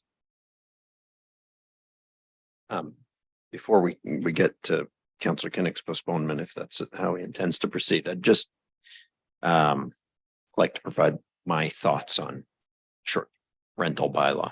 This is certainly not the most pressing priority that our community faces, but it could be a growing issue. And I think that's the reason why the licensing regime came in the first place, is that complaints were coming in about properties that were unlicensed, that had no rules and regulations, that were causing problems with the neighbors, and also cities missing out on municipal assessment or on municipal accommodation tax revenue from these, what are essentially tourist stays in our community. So with that context, I think that staff was directed to draft a bylaw. They did. They went out to the public. They amended it based on public feedback. They brought it to council. Council accepted it. New council came in, asked them to review it. They've done that. They've come back with amendments. All this in a matter of less than 12 months, or about 13 months, because the original bylaw was passed September of last year. So this is an ongoing back and forth, and it can continue to be. What they've proposed today is a change. There's feedback from constituents that the change goes too far, or other people might say that the change doesn't go far enough. It's probably somewhere in the middle. We will continue to have this back and forth, and we can, as a group, ask staff to review this as often as possible, or as often as we as a collective would like them to review it. So if we want them to review it every year, we could do that. If we want them to review it every 6 weeks, we could do that as well. I think that having a regular review of the bylaw is reasonable, but I don't think that we should be debating whether or not there should be a licensing regime every time we have that review. So, you know what, I'm no expert in short-term rentals. I've used them maybe once or twice in my life. I've never participated in renting out anything in a short-term rental as a host. But it seems to me that what they're proposing is fairly reasonable. Not perfect, but fairly reasonable. So I suggest that we accept their recommendation, since they are protecting the municipality. And if it doesn't work after a while, we ask them to review it and come back to us with more changes. That's how this works. We go back and forth on stuff, and we amend it as often as we need to until we get it right. And sometimes we get it right, and then circumstances change and you have to amend it to adapt to the new circumstances. So I think we've spent a fair bit of time this evening on something that is a fairly minor issue in our community. That we have what is before us. It's imperfect, but it is. I'm satisfied to accept it as recommended and see how it works for a bit. And then if there are changes needed, I'm sure council will react to the feedback of their constituents and bring further direction to staff beyond tonight's recommendation. So having said that, postponement does take precedence over the main motion. The main motion is on the floor, but if there is a postponement to be introduced, Councillor Kinnock sounds like he does want to reintroduce that. And is there a seconder for the postponement still? It was you, Councillor Bruni. You're still fine with seconding? Okay. So I'm going to open the vote to the postponement. Councillor Kinnock did speak to the postponement. Councillor Vesuelen asked for a point of order, so I will still give someone the opportunity to speak against the postponement if they wish to. Sir Caputo. I just want to say that in sitting in these meetings for Housing Affordability Task Force and listening to the community speak on how badly we need housing, I think trying to encourage folks to have short-term rentals seems really counterproductive to me. I by no means am saying that it shouldn't happen at all, but the other part of this is a business. Short-term rental is a business. There's cost to doing business. Cost for me to do business has changed tremendously over the last 12 months, 24 months, 36 months. It changes. So at this time, I think that we should just go ahead with the staff recommended changes to the bylaw. And as Mayor Shoemaker said, if we have issue with that after, then we can review it again. Thank you, Councillor Caputo. So the motion before us is to send the recommendations back to staff for further consultation on streamlining and making it more cost effective.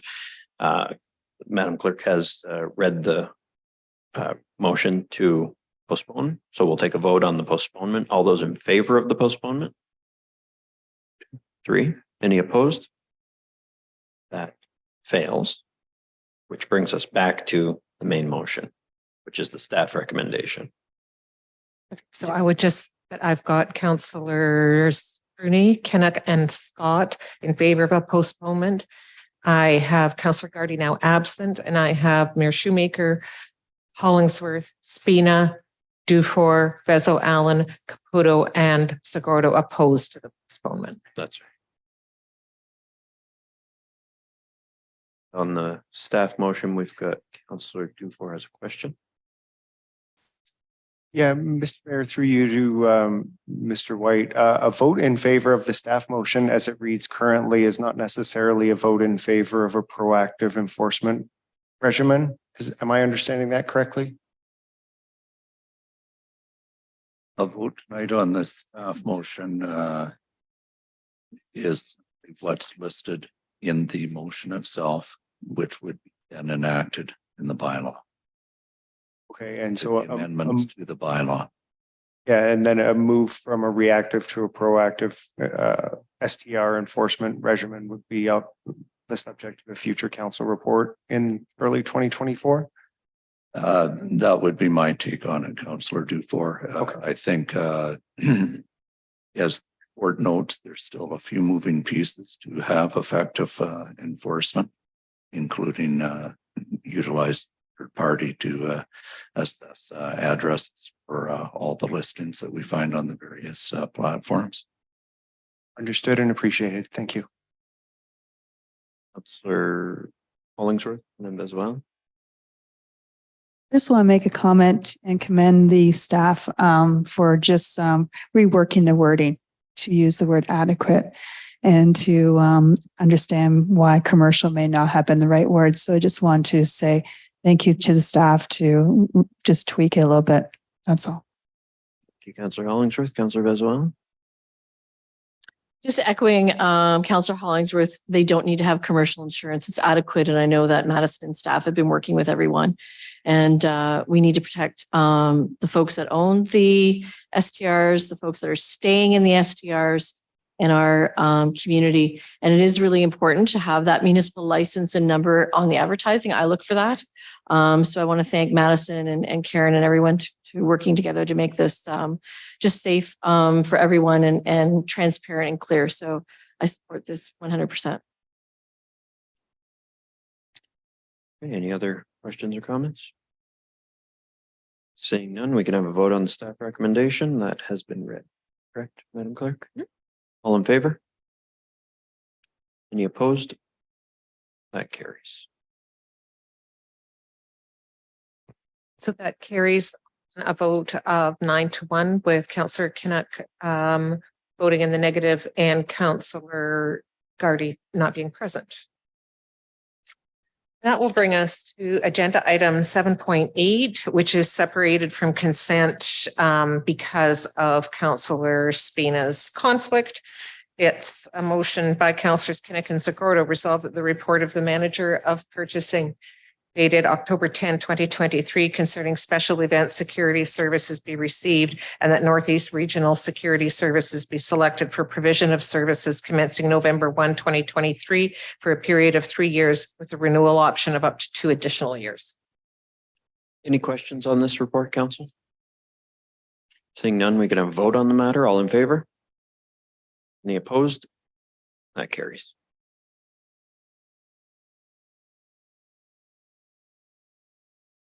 That will bring us to agenda item 7.16, which was separated from consent at the request of Councillor Hollingsworth. The main motion is by Councillors Kinnock and Caputo resolved that the report of the administrative clerk dated October 10, 2023 concerning site-specific planning notice practices be received and that planning's public notice procedure be altered to include posting of a public notice sign on the subject lands for Site-Specific Planning Act applications, mailing notice to landowners within 120 meters of the subject lands, and posting to the city website.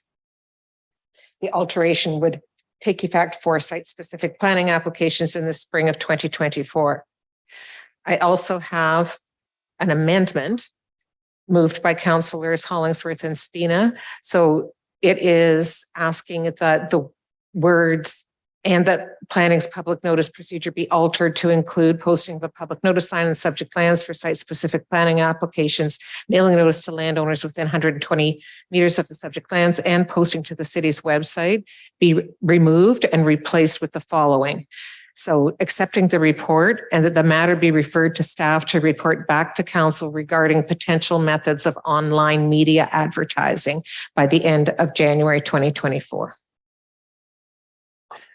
So we'll get to you, Councillor Hollingsworth, first as the mover of the amendment. But before we do, Mr. Tenazzo, could I have you just give us a high-level overview of what it is you're looking to change so that we can understand the amendment a bit more clearly? Thank you, Mayor Shoemaker. So the Planning Act for site-specific rezoning, official plan amendment, those types of applications, the Planning Act basically outlines 2 processes for public notice. You can send a letter to all property owners within 120 meters or 400 feet of the subject property and post a sign on the subject property, or you can post an ad in a local print newspaper. So locally, what we've traditionally done is we do a little bit of both. We post an ad in a local newspaper. We meet the statutory requirement with that ad, but we also do a mail out to around 400 feet around the subject property to property owners.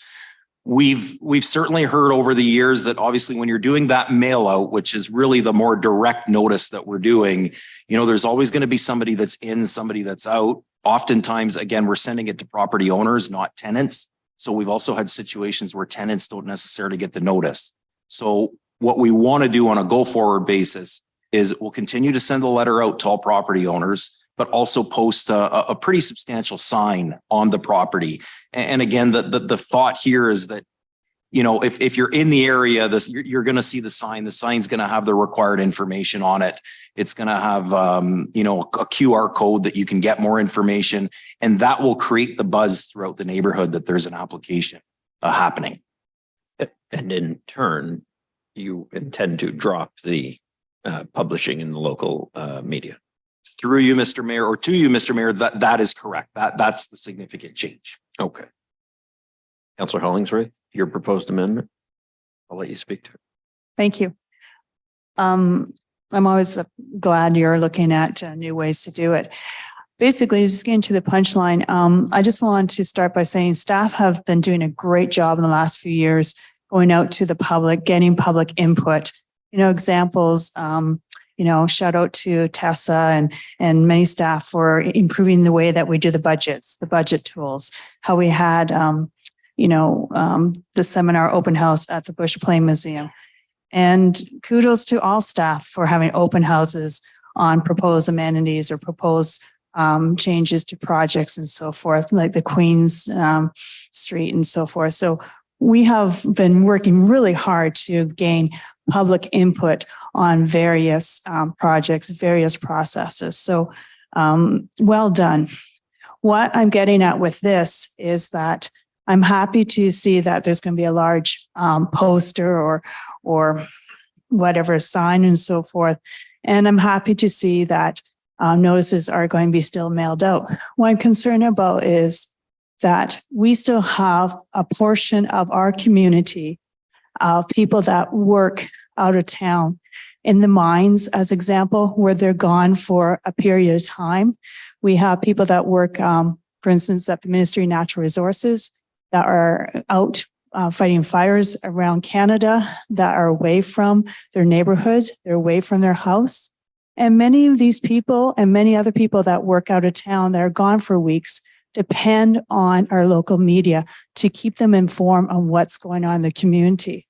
So having said that, if we remove hypothetically a chance to put a notice on our local media, and we have lots of different local media partners, there's a chance that there's a group of people that will not be informed. And by the time they get back to their neighborhood after weeks of working away, it may be too late for them to voice their concern.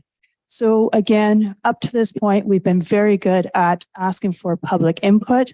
And I just feel like if we stop using media, I'm not saying print, but I'm just asking staff to look at other media online ways to ensure that a group of people that have to work outside of Sault Ste. Marie or travel outside Sault Ste. Marie, that are kept informed. That's all. Public opinion is important. Thank you. Councillor Spina, you're the seconder on that. Did you want to add anything? No, happy to support. Thank you. Council, any questions on the amended motion? Yes. Yeah, I suspect the thoughts will come back in a council report, but do you have preliminary thoughts, Mr. Tanazo? Through you, Mr. Mayor, we're agreeable to looking at that. I do want to note that this was designed to be revenue neutral. So the anticipated cost of the new sign was about the same as what our newspaper ad was. So if we're going to be doing, you know, the mail out, the sign, as well as some type of online media ad, then there may be additional costs that we haven't currently budgeted for. So that might be something to look for when we come back.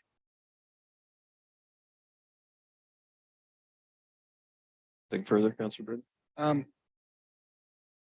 Just we will post our website, correct? Also, through you, Mr. Mayor, we currently post all of our Planning Act notices on the website. That won't change. We'll continue to do that. That will continue. Yes. Going to be a sign on the piece of property that's 3x4 or something. I didn't interrupt you. I'm sure that sign will be very visible to the neighbors. And most neighbors have a little bit of communication with each other. I mean, I'll vote to defer, but I think planning staff has covered all the bases. We've been very good for communicating, as you said. So that's fine. Thank you, Councillor Bruni. Councillor Caputo. Thank you, Mr. Mayor. Through you, Mr. Mayor, to Peter. Peter, can you just give me a few examples of when this would take place? Like what type of planning things would be happening? Through you, Mr. Mayor, to Councillor Caputo. So this would be for any site-specific rezoning would be the classic example. So Manitou Park subdivision that we dealt with a month or so ago. And we certainly heard from constituents there, right, that were tenants that didn't get the notice. So that would be an example where you'd have the mail out as well as the 4x6 foot sign on the property, so that anyone in the neighborhood that might not have gotten a notice who may be driving by or walking by would see the sign. Okay, in that case, I just would like to express my support for what Councillor Hollingsworth is asking for then. I do think there are instances where folks are not going to be at their residence or in the neighborhood for a certain period of time.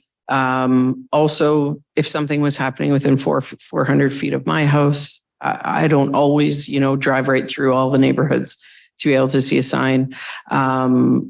I would love to see maybe some discussion and some pricing on like what it might cost us to put something through Sioux today, since that seems to be, the main media. But I do appreciate that you are making changes where they're needed. I do think it was maybe becoming a little bit wasteful having this in Sioux Star, but maybe we can rejig it and see where we get. So I do support what Councillor Hollingsworth is saying though. Thank you. Councillor Caputo, Councillor Spina. Thank you, Mr. Mayor. Sorry, I didn't have any questions until the reply from Mr. Tenazzo. So just a quick question. I really sincerely appreciate the comment you made on cost neutral, looking to make this cost neutral, and that there was a cost to buying an ad in any kind of news from any kind of news publisher. Can I possibly suggest maybe we work with the communications team here and simply send out an email to our media partners and do a public notice? I know there's no cost to those. Would that be a simple solution to this that would help you remain cost neutral? Through you, Mr. Mayor, to Councillor Spina, I'll certainly defer to our media person who is here. But when we do a press release, there's no guarantee that the media is going to pick that up, right? So ultimately, the only way to guarantee that you're going to be placed in the media is to pay for an ad. Correct. But if we don't try, then there's 100% guarantee they won't pick it up. Second. Anything to add to that? No? Okay, thank you. Anyone else? Questions on the amended motion? Okay, so we'll have a vote on the amended motion. All in favor of the amendment? Any opposed? That carries.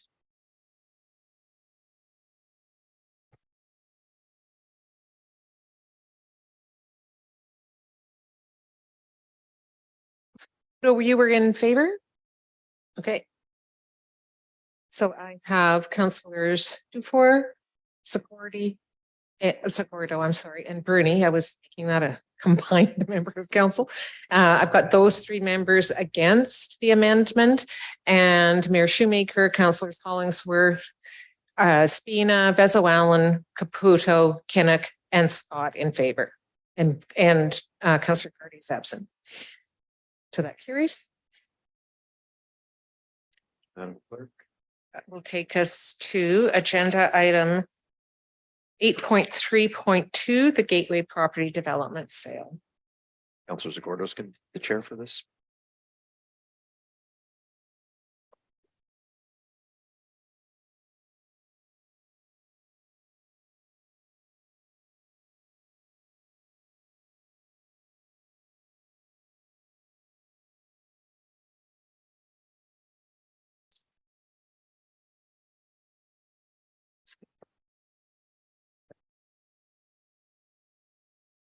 Motion by Councillor Kinnock and going to change Councillor Zagordo. Can I have Councillor Spina? Resolved that the report of the Deputy CAO, Community Development and Enterprise Services, and the Assistant City Solicitor, Senior Litigation Counsel dated October 10, 2023, concerning the sale of a portion of the Gateway property be received, and that the city-owned property described as being Area 1 of the Gateway property, where a total 2.49 hectares shown in attachment B to the report, be declared surplus to the city's needs, and authorize the disposition of the said property in accordance with the city's policy for the disposition of land to 1188004 Ontario Inc. for the amount of $200,000. Further, that council authorize the survey costs for the easements required by the city. Further, that the proceeds from the sale be placed in a Gateway property reserve and committed for any future costs related to the development of the remaining Gateway property.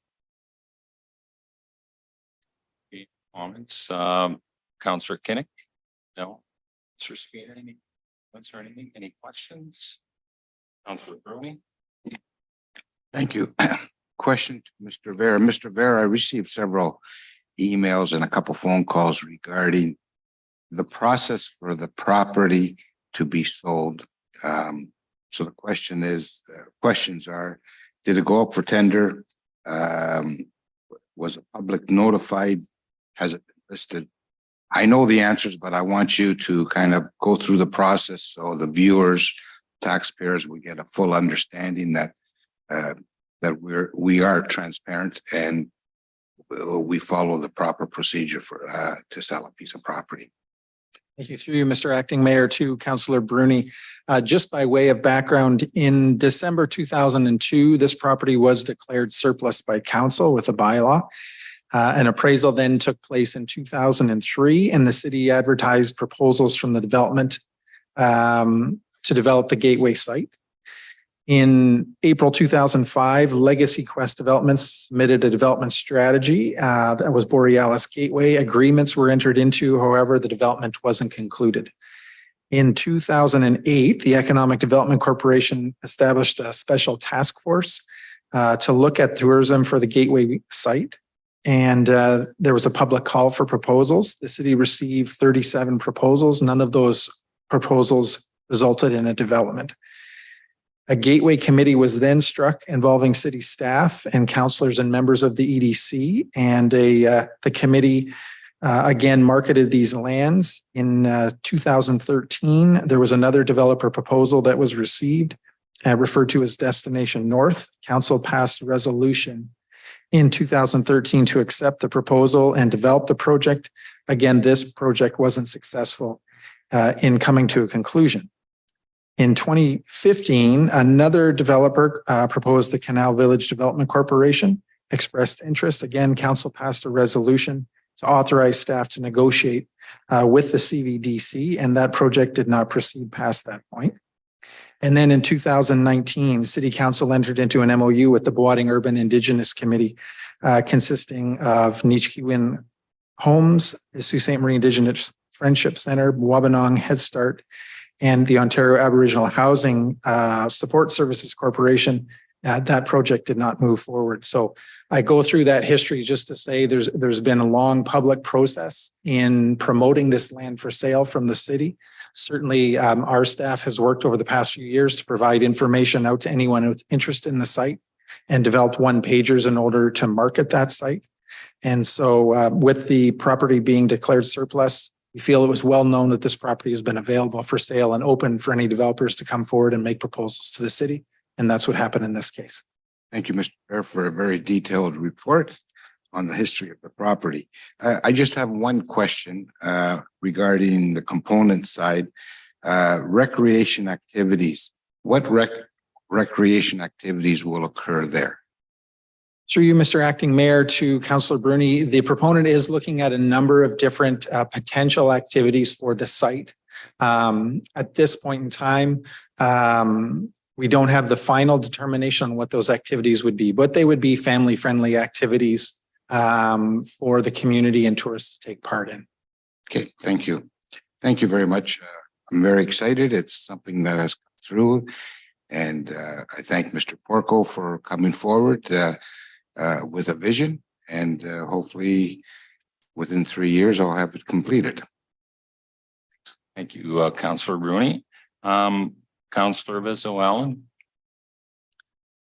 Thank you, through you, Mr. Acting Mayor, to probably Mr. Vare. Mr. Vare, in the agreement of purchase and sale, clause C, SAS Group shall commence construction of the buildings pursuant to attachment A. We do have the renderings within 3 years of the closing date. So they have up to 3 years to even say, put a shovel in the ground after the closing date. Is that correct? Through you, Mr. Acting Mayor, to Councillor Vezawell, I'll defer to my legal colleagues, but I believe that is correct. That is, and sorry, Melanie is here over on this side. I'll defer to her to answer that question. Through you, Mr. Acting Mayor, to Councillor Vezawell, and yes, that's the correct language that has been added to this agreement. This provides confirmation that construction will commence in accordance with the rendering, so that an alternative design would not be present, or simply a parking lot, for example. The developer has committed to commence the construction as per the renderings within the 3 years commencing that date. Okay. And as part of the agreement of purchase and sale, if 3 years after the closing date comes to an end and there has been no activity taken place, what recourse do we have legally in terms of this agreement of purchase and sale? Through you, Mr. Acting Mayor, to Councillor Vezawell, and that would be considered a breach of the conditions. And then we would have to obtain instructions at that time. See, perhaps if there is dialogue, if there is some sort of alternative being proposed, we would revisit that and report back to council. Okay. And then that's same with the conditional period in item A, Melanie, with the conditional period. So the purchaser has up to 45 days after the environmental studies and testing, correct? With parcel one, and then if they're not satisfied, then they can terminate this agreement, correct? Correct. Through you, Mr. Acting Mayor, to Councillor Vezawell, and the 45-day period will expire early November, and the prospective purchaser can walk away from the deal and not waive the condition if they're not satisfied with the results of the environmental testing being completed. Okay, I have no further questions. Thank you so much. I think we have some comments from Mr. Vare. Through you, Mr. Acting Mayor, to Councillor Vezawell, and the only comment I was going to make from your initial question is, I know in speaking with the proponent, it's certainly their intention to begin construction as soon as possible. Any further questions? Councillor Hollingsworth. Just want to make a general comment. As council, as our community, we've been very interested in having this parcel of land developed for many decades. So I just wanted to say to Mr. Porco and his team, thank you for coming with a vision. And based on what he's done in the past, I think that this parcel is going to look very attractive. Thank you. Thank you, Councillor Hollingsworth. Any further questions? Then we can have a vote on this. All in favor? All opposed? It's unanimous. So we'll do the accompanying bylaw the same time because you're acting mayor, and because that bylaw has also been separated from consent on account of Mayor Shoemaker's conflict. So I have a motion by councillors Bruni and Caputo. Resolved that bylaw 2023-163 being a bylaw to declare the city-owned property legally described as PIN 31577-0024, part of PIN 31577-0044, and part of PIN 31577-0019, being a total of 2.49 hectares, shown as Area 1 on Schedule A attached, as surplus to the city's needs, and to authorize the disposition of the property to 1188004 Ontario Inc., or as otherwise directed, be passed in open council this 10th day of October 2023. And I'm just going to open that up.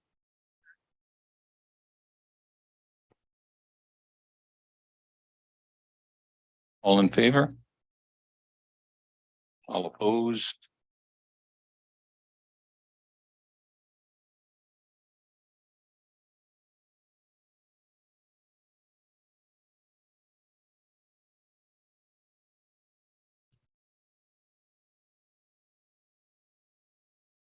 Bring us to agenda item 8.7.1, the Building Faster Fund Assigned Housing Target and Provincial Task Force Recommendations. It's a motion by Councillors Bruni and Caputo, resolved that the report of the Director of Planning dated October 10, 2023, concerning the Building Faster Fund assigned to Local Housing Target and Ontario Housing Affordability Task Force recommendations be received, and that Council of the City of Sault Ste. Marie commit to the province's assigned local housing target of constructing 1,500 new homes 2022 and 2031, and submit the attached chart which outlines staff's recommended positions on the 74 recommendations of the Ontario Housing Affordability Task Force and ranks the top 5 recommendations. Questions? We've got Councillor Caputo. Thank you, Mr. Mayor. First, I would like to thank staff for the report. It is really well done. I just have one question that actually arose from Asma's presentation. So I guess through you, Mr. Mayor, to probably Mr. Chinasso, will residences that colleges and universities construct count toward our final count of housing?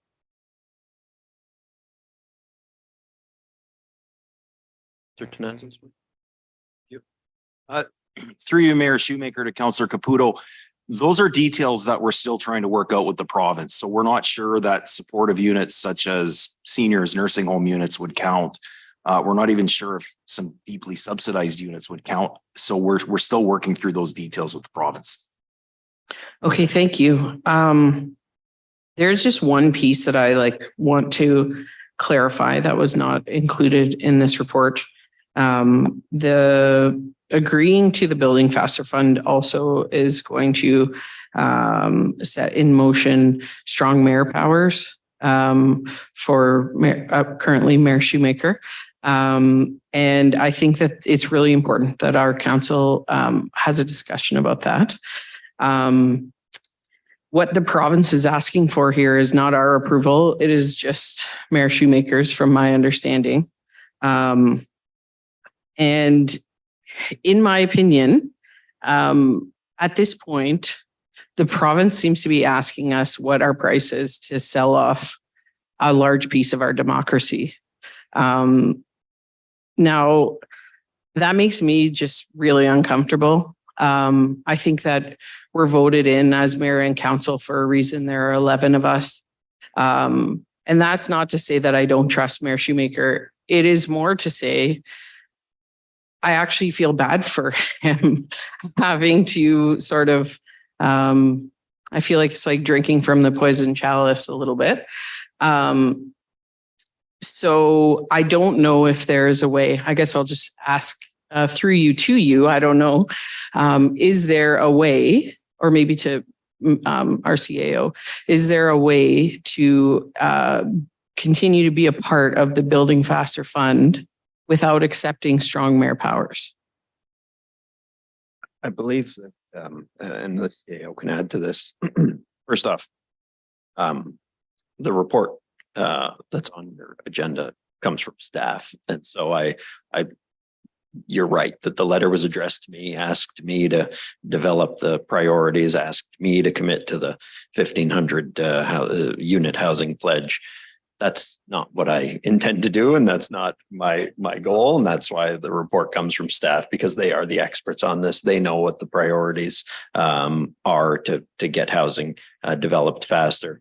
I had discussions with Mr. Chinasso on some of the things I wanted to see, specifically moving government offices outside of the GTA. That was one of the main priorities that I thought would benefit our community, even though it might in the short term make our housing situation more difficult. It would assist the provincial housing situation much more considerably than having a bunch of government offices south of the 400.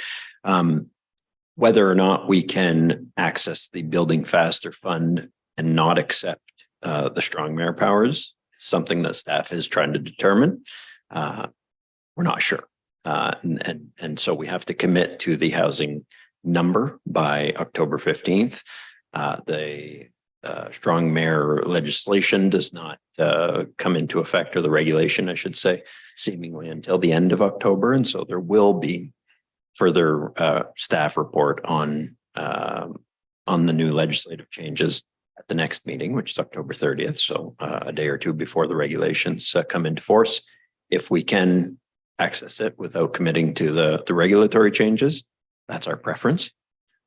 If not, then I suspect what you will see, and this is all to be kind of worked out by staff, is delegation of certain authorities back to either council or to staff. So there are a host of changes to the responsibilities of the mayor in the proposed regulatory changes.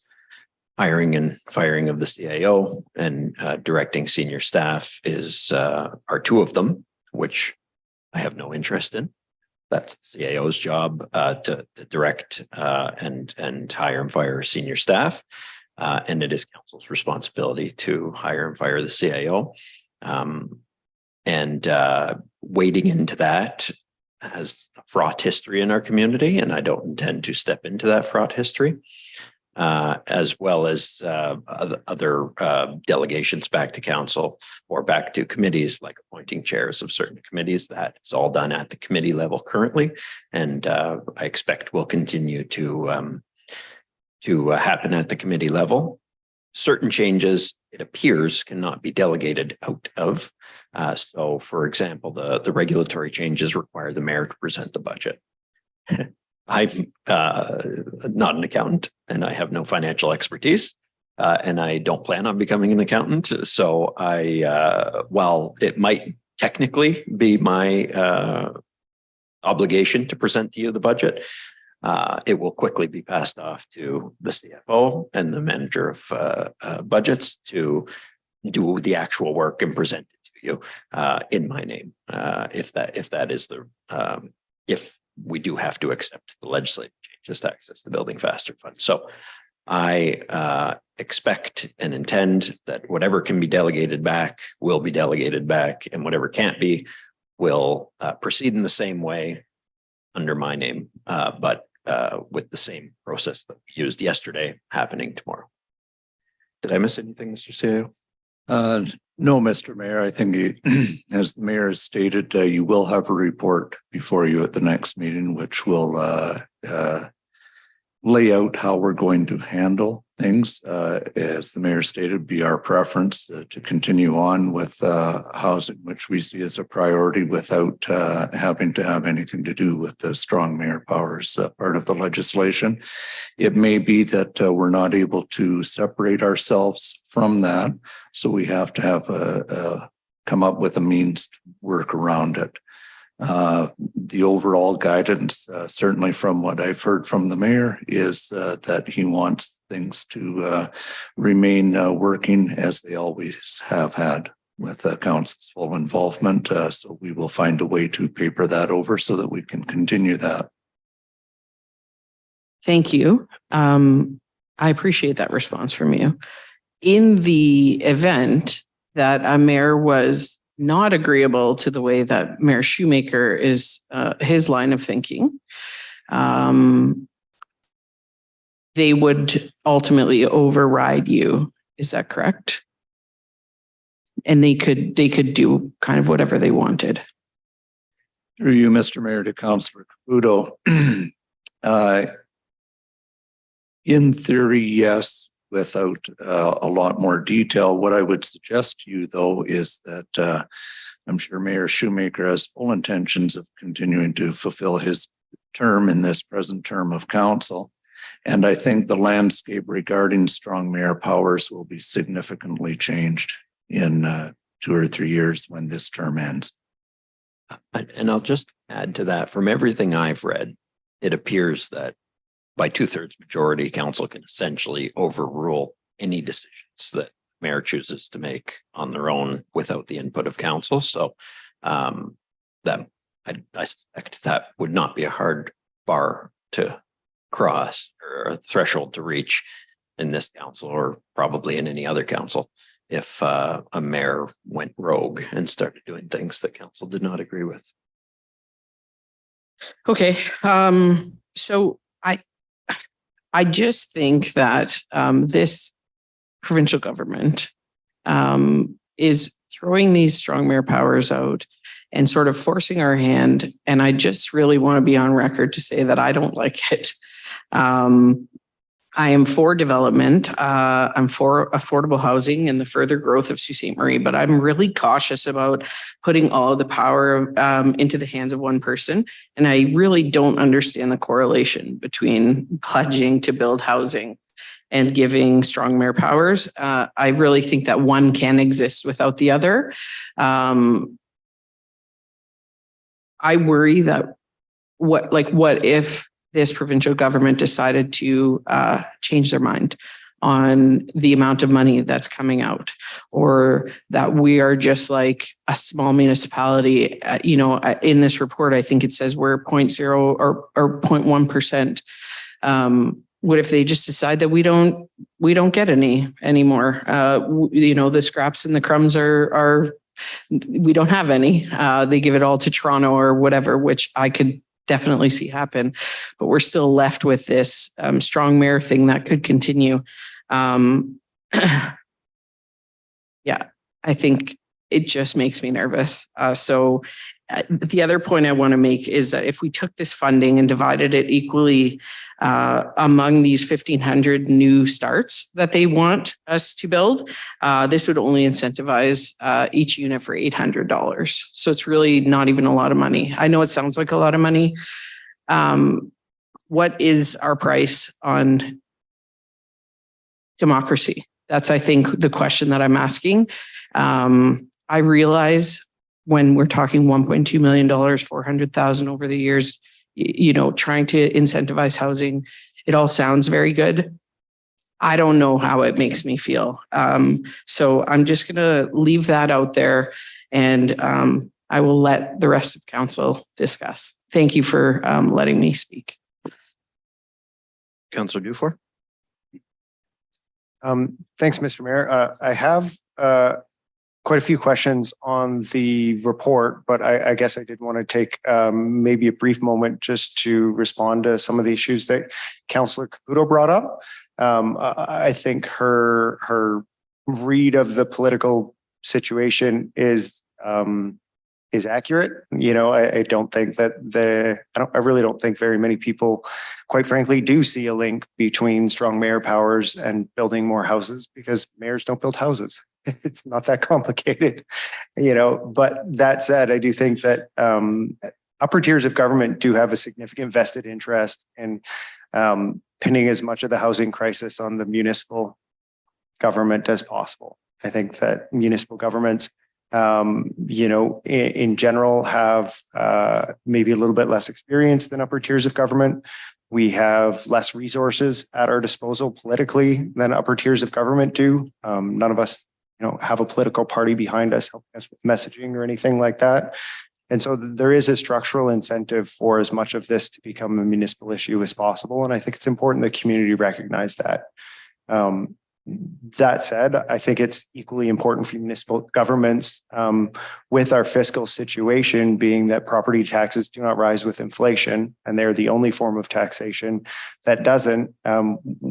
We really aren't in a position to necessarily turn down money from upper layers of government to make what is, I would say, a justified and moral point because of our fiscal situation. And so I think we kind of have to acknowledge both things with both hands at the same time. I think that a lot of the advocacy being undertaken by AMO and some of the letters and the guidance that they've issued to heads of council like yourself really helps to strike some of that balance. I think that, AMO's been pretty clear and explicit with their message with the province that many of the recommendations haven't necessarily been generated by folks in the municipal sphere. And if the province so chooses to take their own path when it comes to housing affordability, that's fine. They are a tier higher than us, but they should also be accountable for the results of their own decisions. And I think that's what a lot of the letters that you're receiving thing are aimed at, because I think there will be a certain amount of accountability coming their way in years to come. So I support yours and staff's direction on this. I think that we will be wise to take every dollar we can to help collaboratively attack what is, I think, one of the more significant problems in our province and in our community, which is housing affordability. So with that, I'd love to dig into a bit of the report and ask my questions of Mr. Tanazo. Sorry, just to put a final comment on that. I actually do think that you as the mayor, having been addressed in the letter, do have a really interesting and unique opportunity that staff may not have in responding to some of these recommendations. And I think that because I believe that the city of Sault Ste. Marie is a lot further ahead than a lot of municipalities in Ontario on a lot of these items. We had electronic building permits way sooner than most other municipalities. Most other municipalities have only gotten these things in the last year or two. Sault Ste. Marie's had them since, I believe, 2017, 2018. When you look at like the Municipal Services Corporation recommendation, that's what the PUC is. We've had that for a generation in Sault Ste. Marie. I really do believe that with the way Sault Ste. Marie City Council has consistently voted in favor of density and development, as our mayor and our highest elected political official, you have a certain level of license to go out and brag a little bit about just what Sault Ste. Marie has done in the interest of these priorities. And as you so choose, make the point that despite all of these things, Sault Ste. Marie has still experienced a lot of the problems with rising housing inequality that the rest of the province has, because these are controlled by macroeconomic factors. So I would just encourage you to take a little bit of that license in your response as you see fit.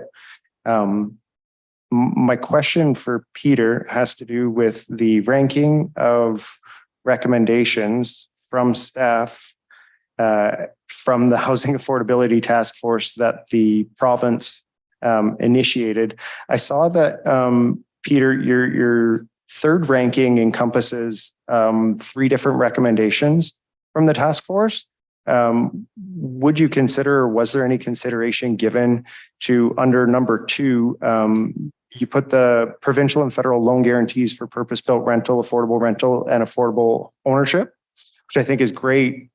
Would we be willing to include a couple of the other recommendations that address non-market and affordable housing under that heading? Because I think there's especially the recommendation that the initial task force made to use the proceeds from the provincial land transfer tax.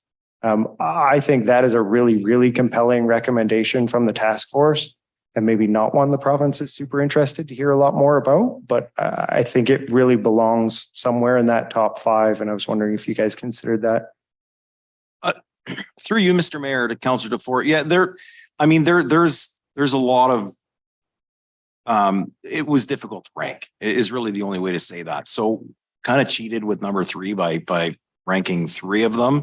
We could certainly, I would certainly be agreeable to add some of those other ones in that are similar to the loan guarantees and using the VH.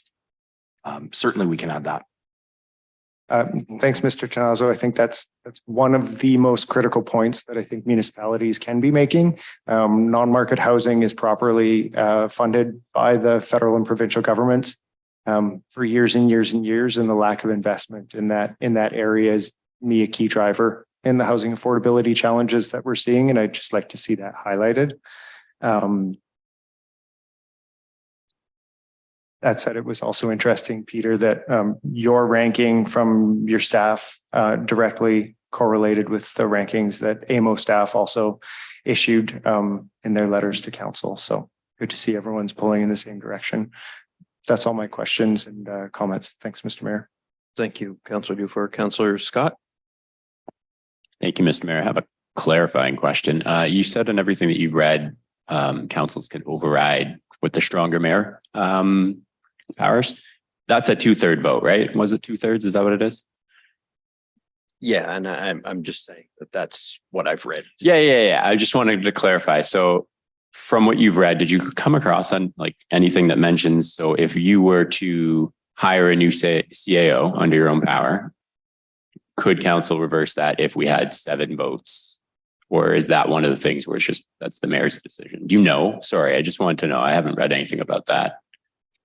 I'm looking to the solicitor. Sure, I could direct that to anyone who can answer. Thank you. If the mayor does not delegate the authority back to council, then you would not have the power to override his decision. If he keeps the power himself, the power stays with him for the CAO. Okay, and so we know we can trust our current mayor. If he were to delegate the power back to council, is that something that's permanent, or is that something that, you know, an election happens, the new mayor could just basically say, all right, let's take it all back because stronger mayor powers are here?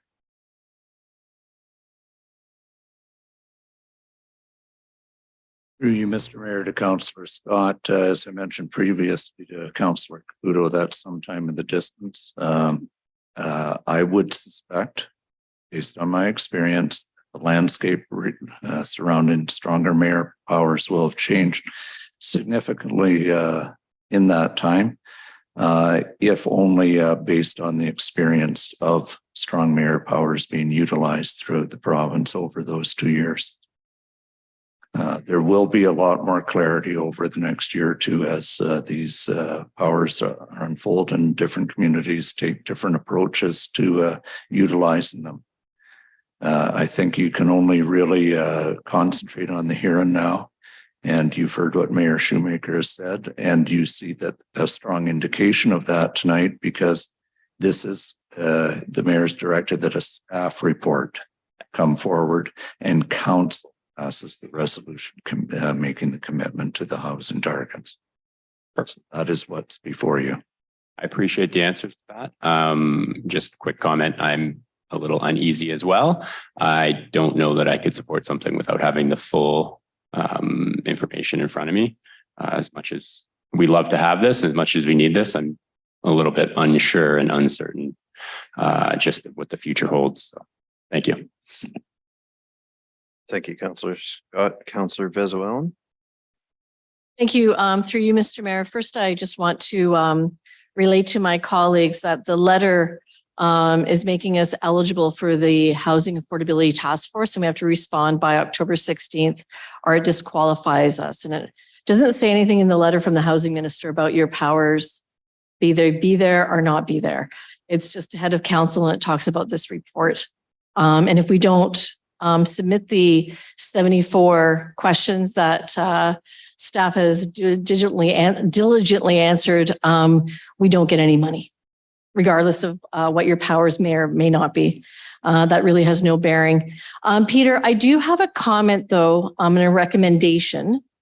So in your top 5 recommendations, number 5 is number 73, reallocate provincial services outside of major population centers where land is considerably less expensive. Okay. And then it goes on to say this has the potential benefit Sault Ste. Marie, where land costs are relatively cheaper than the GTA and overall housing costs are relatively cheaper. Furthermore, Sault Ste. Marie has ample vacant land to accommodate additional growth and development. This is all getting graded. So I would maybe put in what our cost per square foot is on average versus the cost per square foot in, say, Vaughan or Barrie. Barrie's a good comparator. It's always good to have exact numbers, not just rhetoric. And then there's a little bit of if you go to number 12, it kind of contradicts what you're saying in number 5 because you're opposing. So in number 12, and I'm sorry because I know this is a very onerous report, so now you know my life as a grant writer. On page 3, it says, support responsible housing growth on undeveloped land, including outside existing municipal boundaries by building necessary infrastructure to support higher density housing and complete communities, and applying the recommendations of this report to all underdeveloped land. And I know they're sort of talking about those little 5-minute cities that you see popping up, and perhaps because then you have oppose. And the comment is, while staff is supportive of responsible rural development, even at incrementally higher densities, staff is not at this time supportive of extending new linear infrastructure such as water and sewer services to support higher densities that would not likely cover the cost of long-term maintenance. So I think when you see what you're stating in number 5, and then if they go to number 12, they might question the disconnect, or maybe you need to be a little more clear in what you're saying in number 5 versus what you're opposing in 12. Can you comment on that, Peter?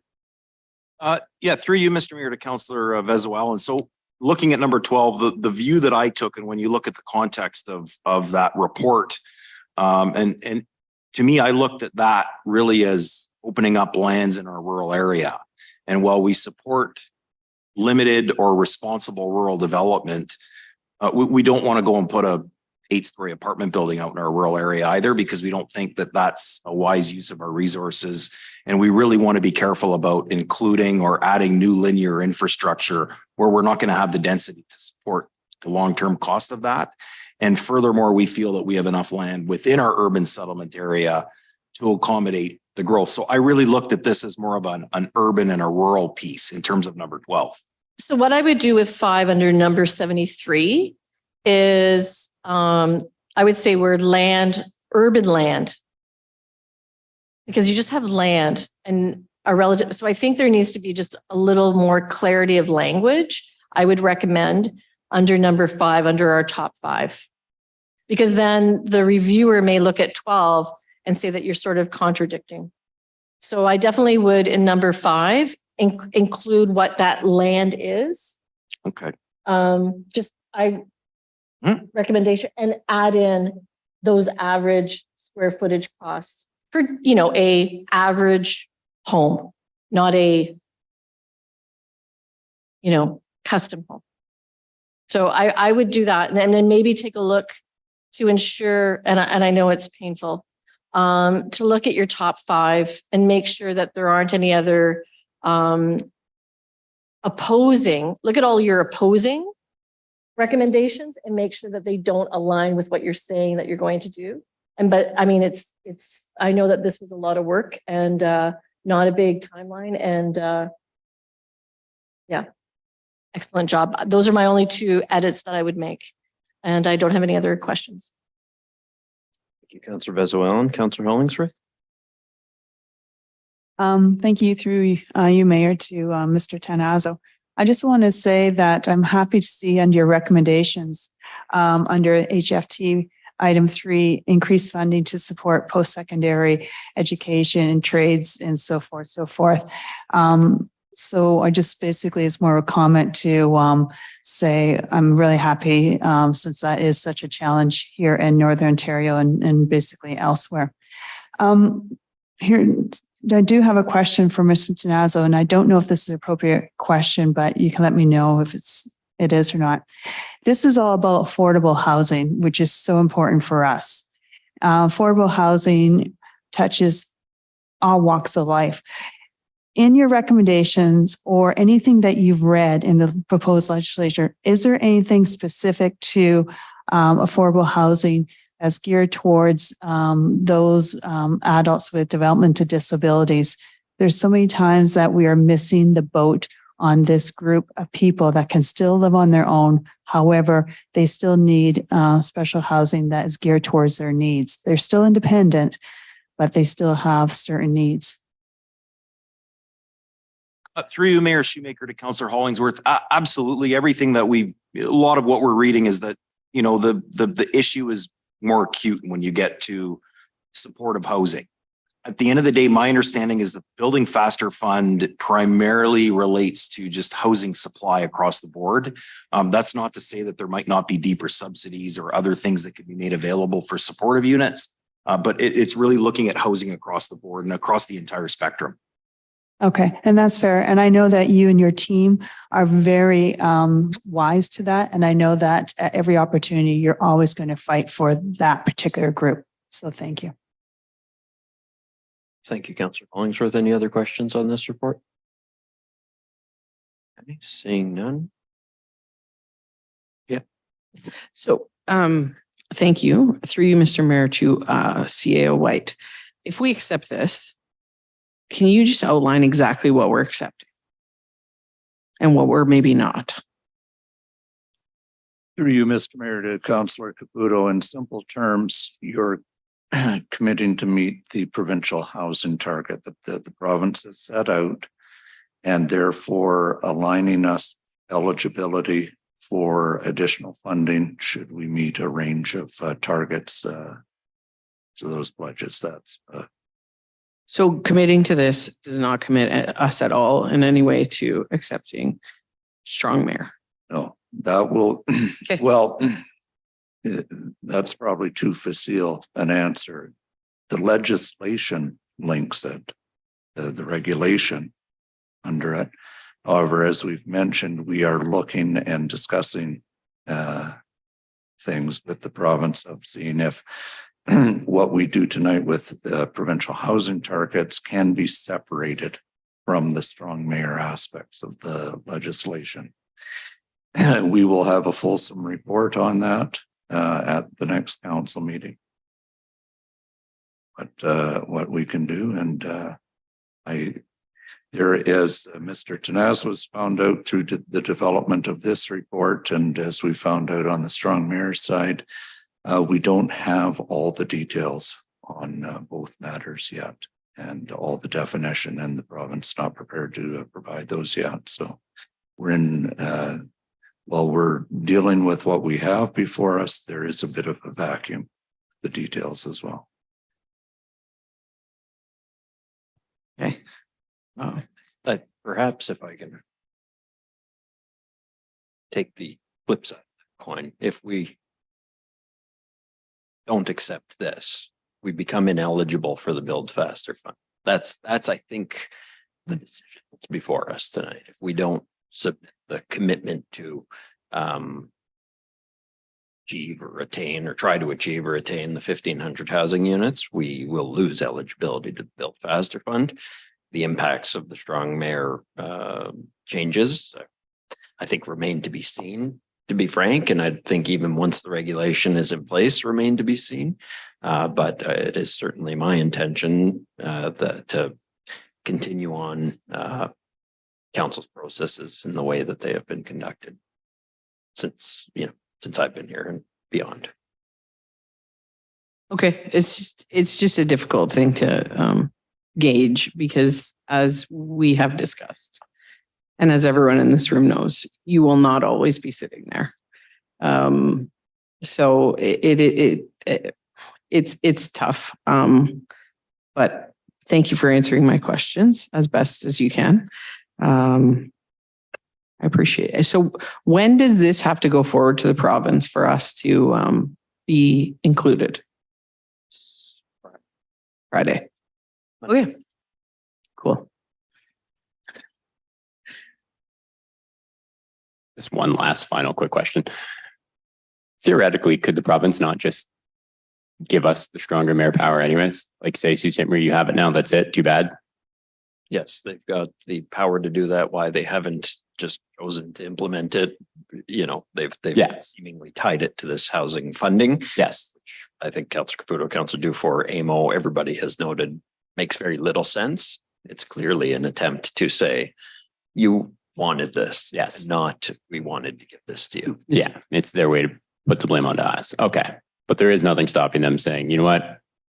Every municipality has that now. Correct. Okay.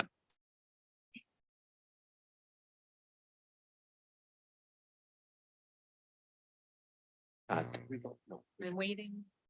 Councillor Scott. Okay, well, we'll take a hand vote as well. All in favor of the staff motion? 2, 7, 8. Any opposed? None. Seemed to be missing vote there, but it was 8-1. Councillor Scott being and Councillor Gardy being present. Brings us to agenda item 9.1.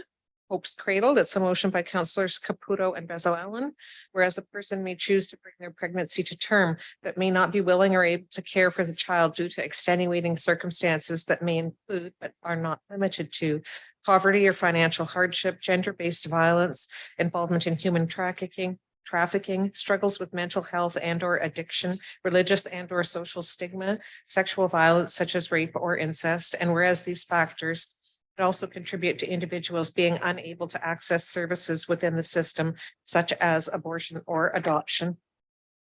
Whereas stigmatizing the need for a person to surrender a baby without question or penalty has led to babies being left in unsafe situations, resulting in the otherwise preventable death of some infants. And whereas while the preservation of birth parent information, relationships, and cultural backgrounds are all very important, saving the life of the infant in these dire situations must be the first priority. And whereas Hope's Cradle is a safe alternative to an unsafe abandonment, serving as a last resort for birth parents and infants who need it. And whereas alternatives that encourage prevention of unsafe abandonment will save the lives of these infants. Now therefore be it resolved that staff be requested to work with appropriate agencies and report back to council with recommendation for the implementation of Hope's Cradle in a central location in Sault Ste. Marie. Councillor Caputo. Thank you, Mr. Mayor. I would like to thank my council colleagues for considering this motion. And I would like to thank staff in advance for the work that will come into this if this passes. I want to recognize the burden of this type of research. It's very mentally, emotionally, and depending who you are, I guess, spiritually draining. I have spent months researching this. And it has taken me that long to bring it forward because I wanted to consult with a variety of folks and because it is such incredibly heavy information. I have poured over statistics of infant abandonment, how that commonly happens via dumpsters, snowbanks, back alleys, being left in apartments, and even worse than you can imagine. Stats of how many of these infants are recovered alive and how many are found dead. I also learned that some are never known or discovered. This is why I feel so strongly about the implementation of Hope's Cradle here in our city. I believe in a woman's right to choose, and I want to make that very clear. But these babies that are born, we have a responsibility to them. We have a responsibility to these folks who have carried them. Regardless of any whys or hows that pop into our brains, the only thing that should truly count is the preservation of these lives. For anyone faced with the moral dilemma because of this proposal, ask yourself why our society would rather have a birth mother and child forced to struggle and or be abused over simply allowing a no questions asked surrender.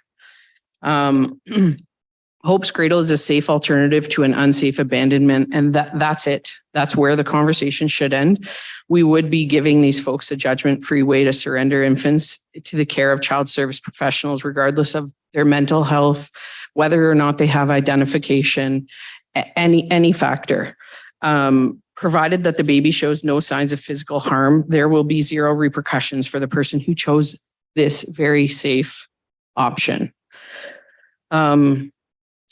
As many of you know, my daughter, Leo, entered into my life via adoption. So I'm familiar with the adoption process.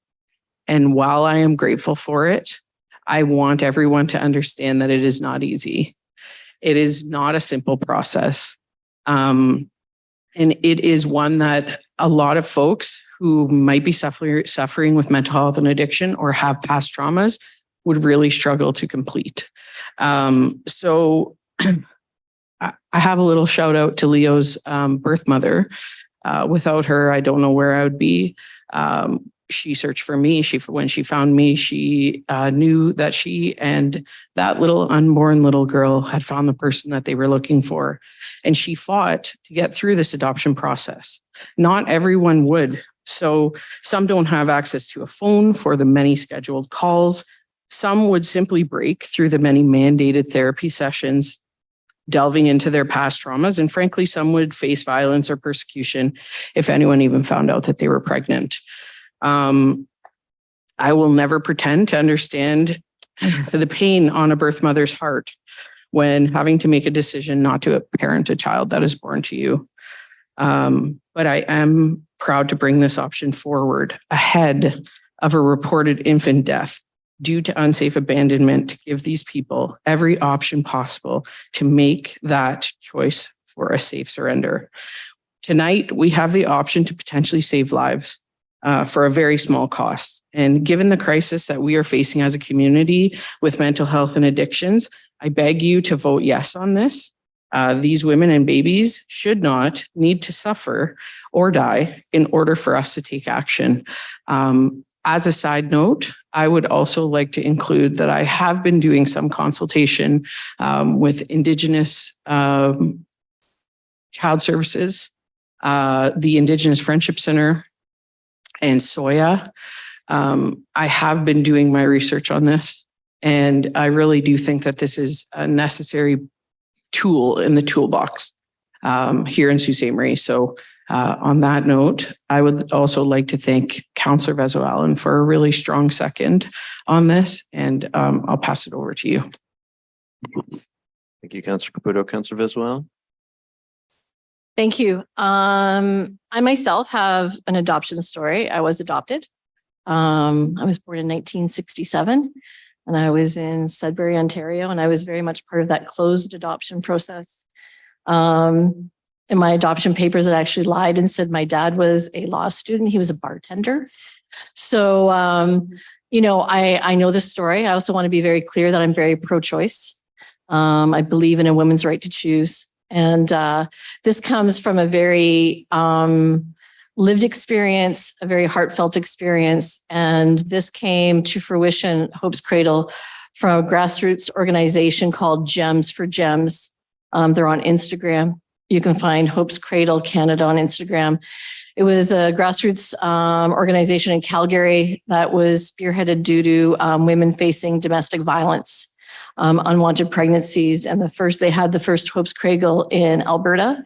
The second one is in Landmark, Manitoba. It's at the fire station there. That was January of this year. And there's going to be another one coming to Clarington, Ontario, which will be the third in Canada. They're about $20,000 to install. And I think it's really just about understanding how a woman might feel when she's faced with this decision and how she may not have cultural supports, financial supports, the ability to make a decision. And I'm extremely fortunate to have met my birth mother at the age of 34. And I cannot even understand at the age of 21 how she felt. And I later found out later in life that my aunt, her sister, actually wanted to adopt me, but they wouldn't allow that because she was a single woman, even though she was, a nurse and quite willing to take care of me. So, change needs to happen. People need to be open about these things. When Councillor Caputo was going through her adoption story, I kind of had some chats with her from my perspective, which is a very different perspective. But I hope all of my colleagues on council will support this. It's not about, it's about keeping our community safe and giving people choice. And it started for a reason. And I want to congratulate the folks in Calgary for starting this organization. So look up gemsforgems.com. I really highly recommend that you do that and look at the story. So thanks, Angela. I appreciate you asking me. Council, any other questions or Councillor Spina? Thank you, Mr. Mayor. This is, I think, going to be an extremely important report coming back from staff. And in the last couple of days, I had some important conversations with some folks who work in the child protection area in our community. I really want to just encourage staff, I don't know who's going to be assigned to investigate this or report on this. But I just really want to encourage you to have those conversations with them and include as many people as possible with Indigenous Child Services, local child services, appropriate government officials, because from what I'm told, there's rapidly changing laws and procedures that are going on with adoptions right now. So I think it's important for us to have all of that picture looking forward. I really truly believe this is going to be a very important report. Mr. Mayor, you mentioned earlier, there's fluid reports that can change with time. I think something like this, we have to get right, and we have to get it right on the first time. So I think I'm thankful that this has come forward, and I'm thankful that we have the opportunity to have this discussion. I just want to make sure we get it right and include as many people as possible to get that right. Councillor Hollingsworth.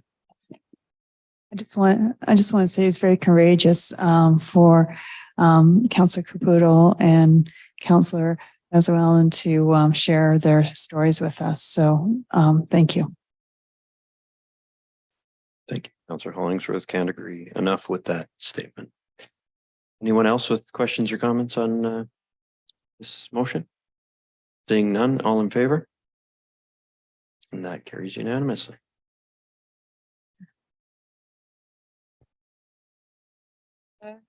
Item 92, Salvation Army King Street parking. It's a motion by councillors Dufour and Venezuelan, whereas the city of Sault Ste. Marie has recognized the problem of security in our community. And whereas the city of Sault Ste. Marie has taken action to show and rally support to Algoma. And whereas the Salvation Army is one of the significant food distribution partners within the community, in addition to Harvest Algoma, distributing approximately 500,000 pounds of food each year to the most in need in our. And whereas the Salvation Army has a dedicated team of volunteers to ensure food is distributed and their Elgin Street location does not have enough parking for their team. Now therefore be it resolved that the city of Sault Ste. Marie create a volunteer parking pass for Salvation Army to use at the King Street lot. They are volunteering. That's beautiful. Yeah, Mr. Mayor, I think the motion is pretty self-explanatory. This came to us via Salvation Army, a request where they saw a role where the city could continue to help some of their services. So hoping for unanimous support. It was something that you and I had conversations with staff about as well. And Councillor Venezuelan, anything to add? Just that, it's very robust at the Salvation Army. Any day, drive down Elgin Street any day, and the lineups are there. Kudos for Salvation Army. They're there 5 days a week. And this is something small that we can do, and it doesn't cost us anything. So other than putting a little parking pass in there, these people are volunteering their time. We can certainly give them free parking for that. I think that's more than fair. And appreciate all the work that the Salvation Army is doing. Thank you, Councillor Venezuelan. Anyone else with anything to add? Councillor Kinnick. Like to say, so I think it's also a wonderful idea. I just had a question about how would this work? We just give the Salvation Army like a number, like say 20, 30 free parking passes and they distribute, or is the city going to be distributing these passes? That is likely what will come back to us. I don't think the details are known yet. I don't think it's in here, but I suspect, Mr. CAO, this could be dealt with relatively quickly. Yes. Okay, that's correct. Good. Thank you. Councillor Dufour. Yeah, just in answer to Councillor Kinnick's question, I think that the need is approximately 5 to 9 passes, and only from the hours of, I believe, 9 a.m. to 3 p.m. And so the passes, I think, would be just going to Salvation Army, and that way they could, because sometimes it's not going to be the same volunteer. And then that way people could come in, get their pass, throw it on their car, come back, do the work, and it becomes as efficient as possible without having too many of these things floating around en masse. So. Thank you, Councillor Dufour. All in favor? Any opposed? Okay, that carries unanimously. That bill brings to bylaws. Motion by councillors Bruni and Zagordo resolved that all bylaws under item 12 of the agenda under date October 10, 2020, save and accept bylaw 2023-163 be approved. All in favor? That carries. Then I motion by Councillors Bruni and Caputo that this council now adjourn. All in favor? That carries. Thank you, council.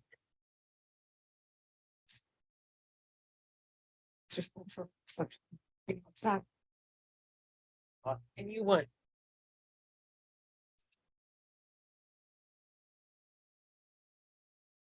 Yep. Yeah, that's true.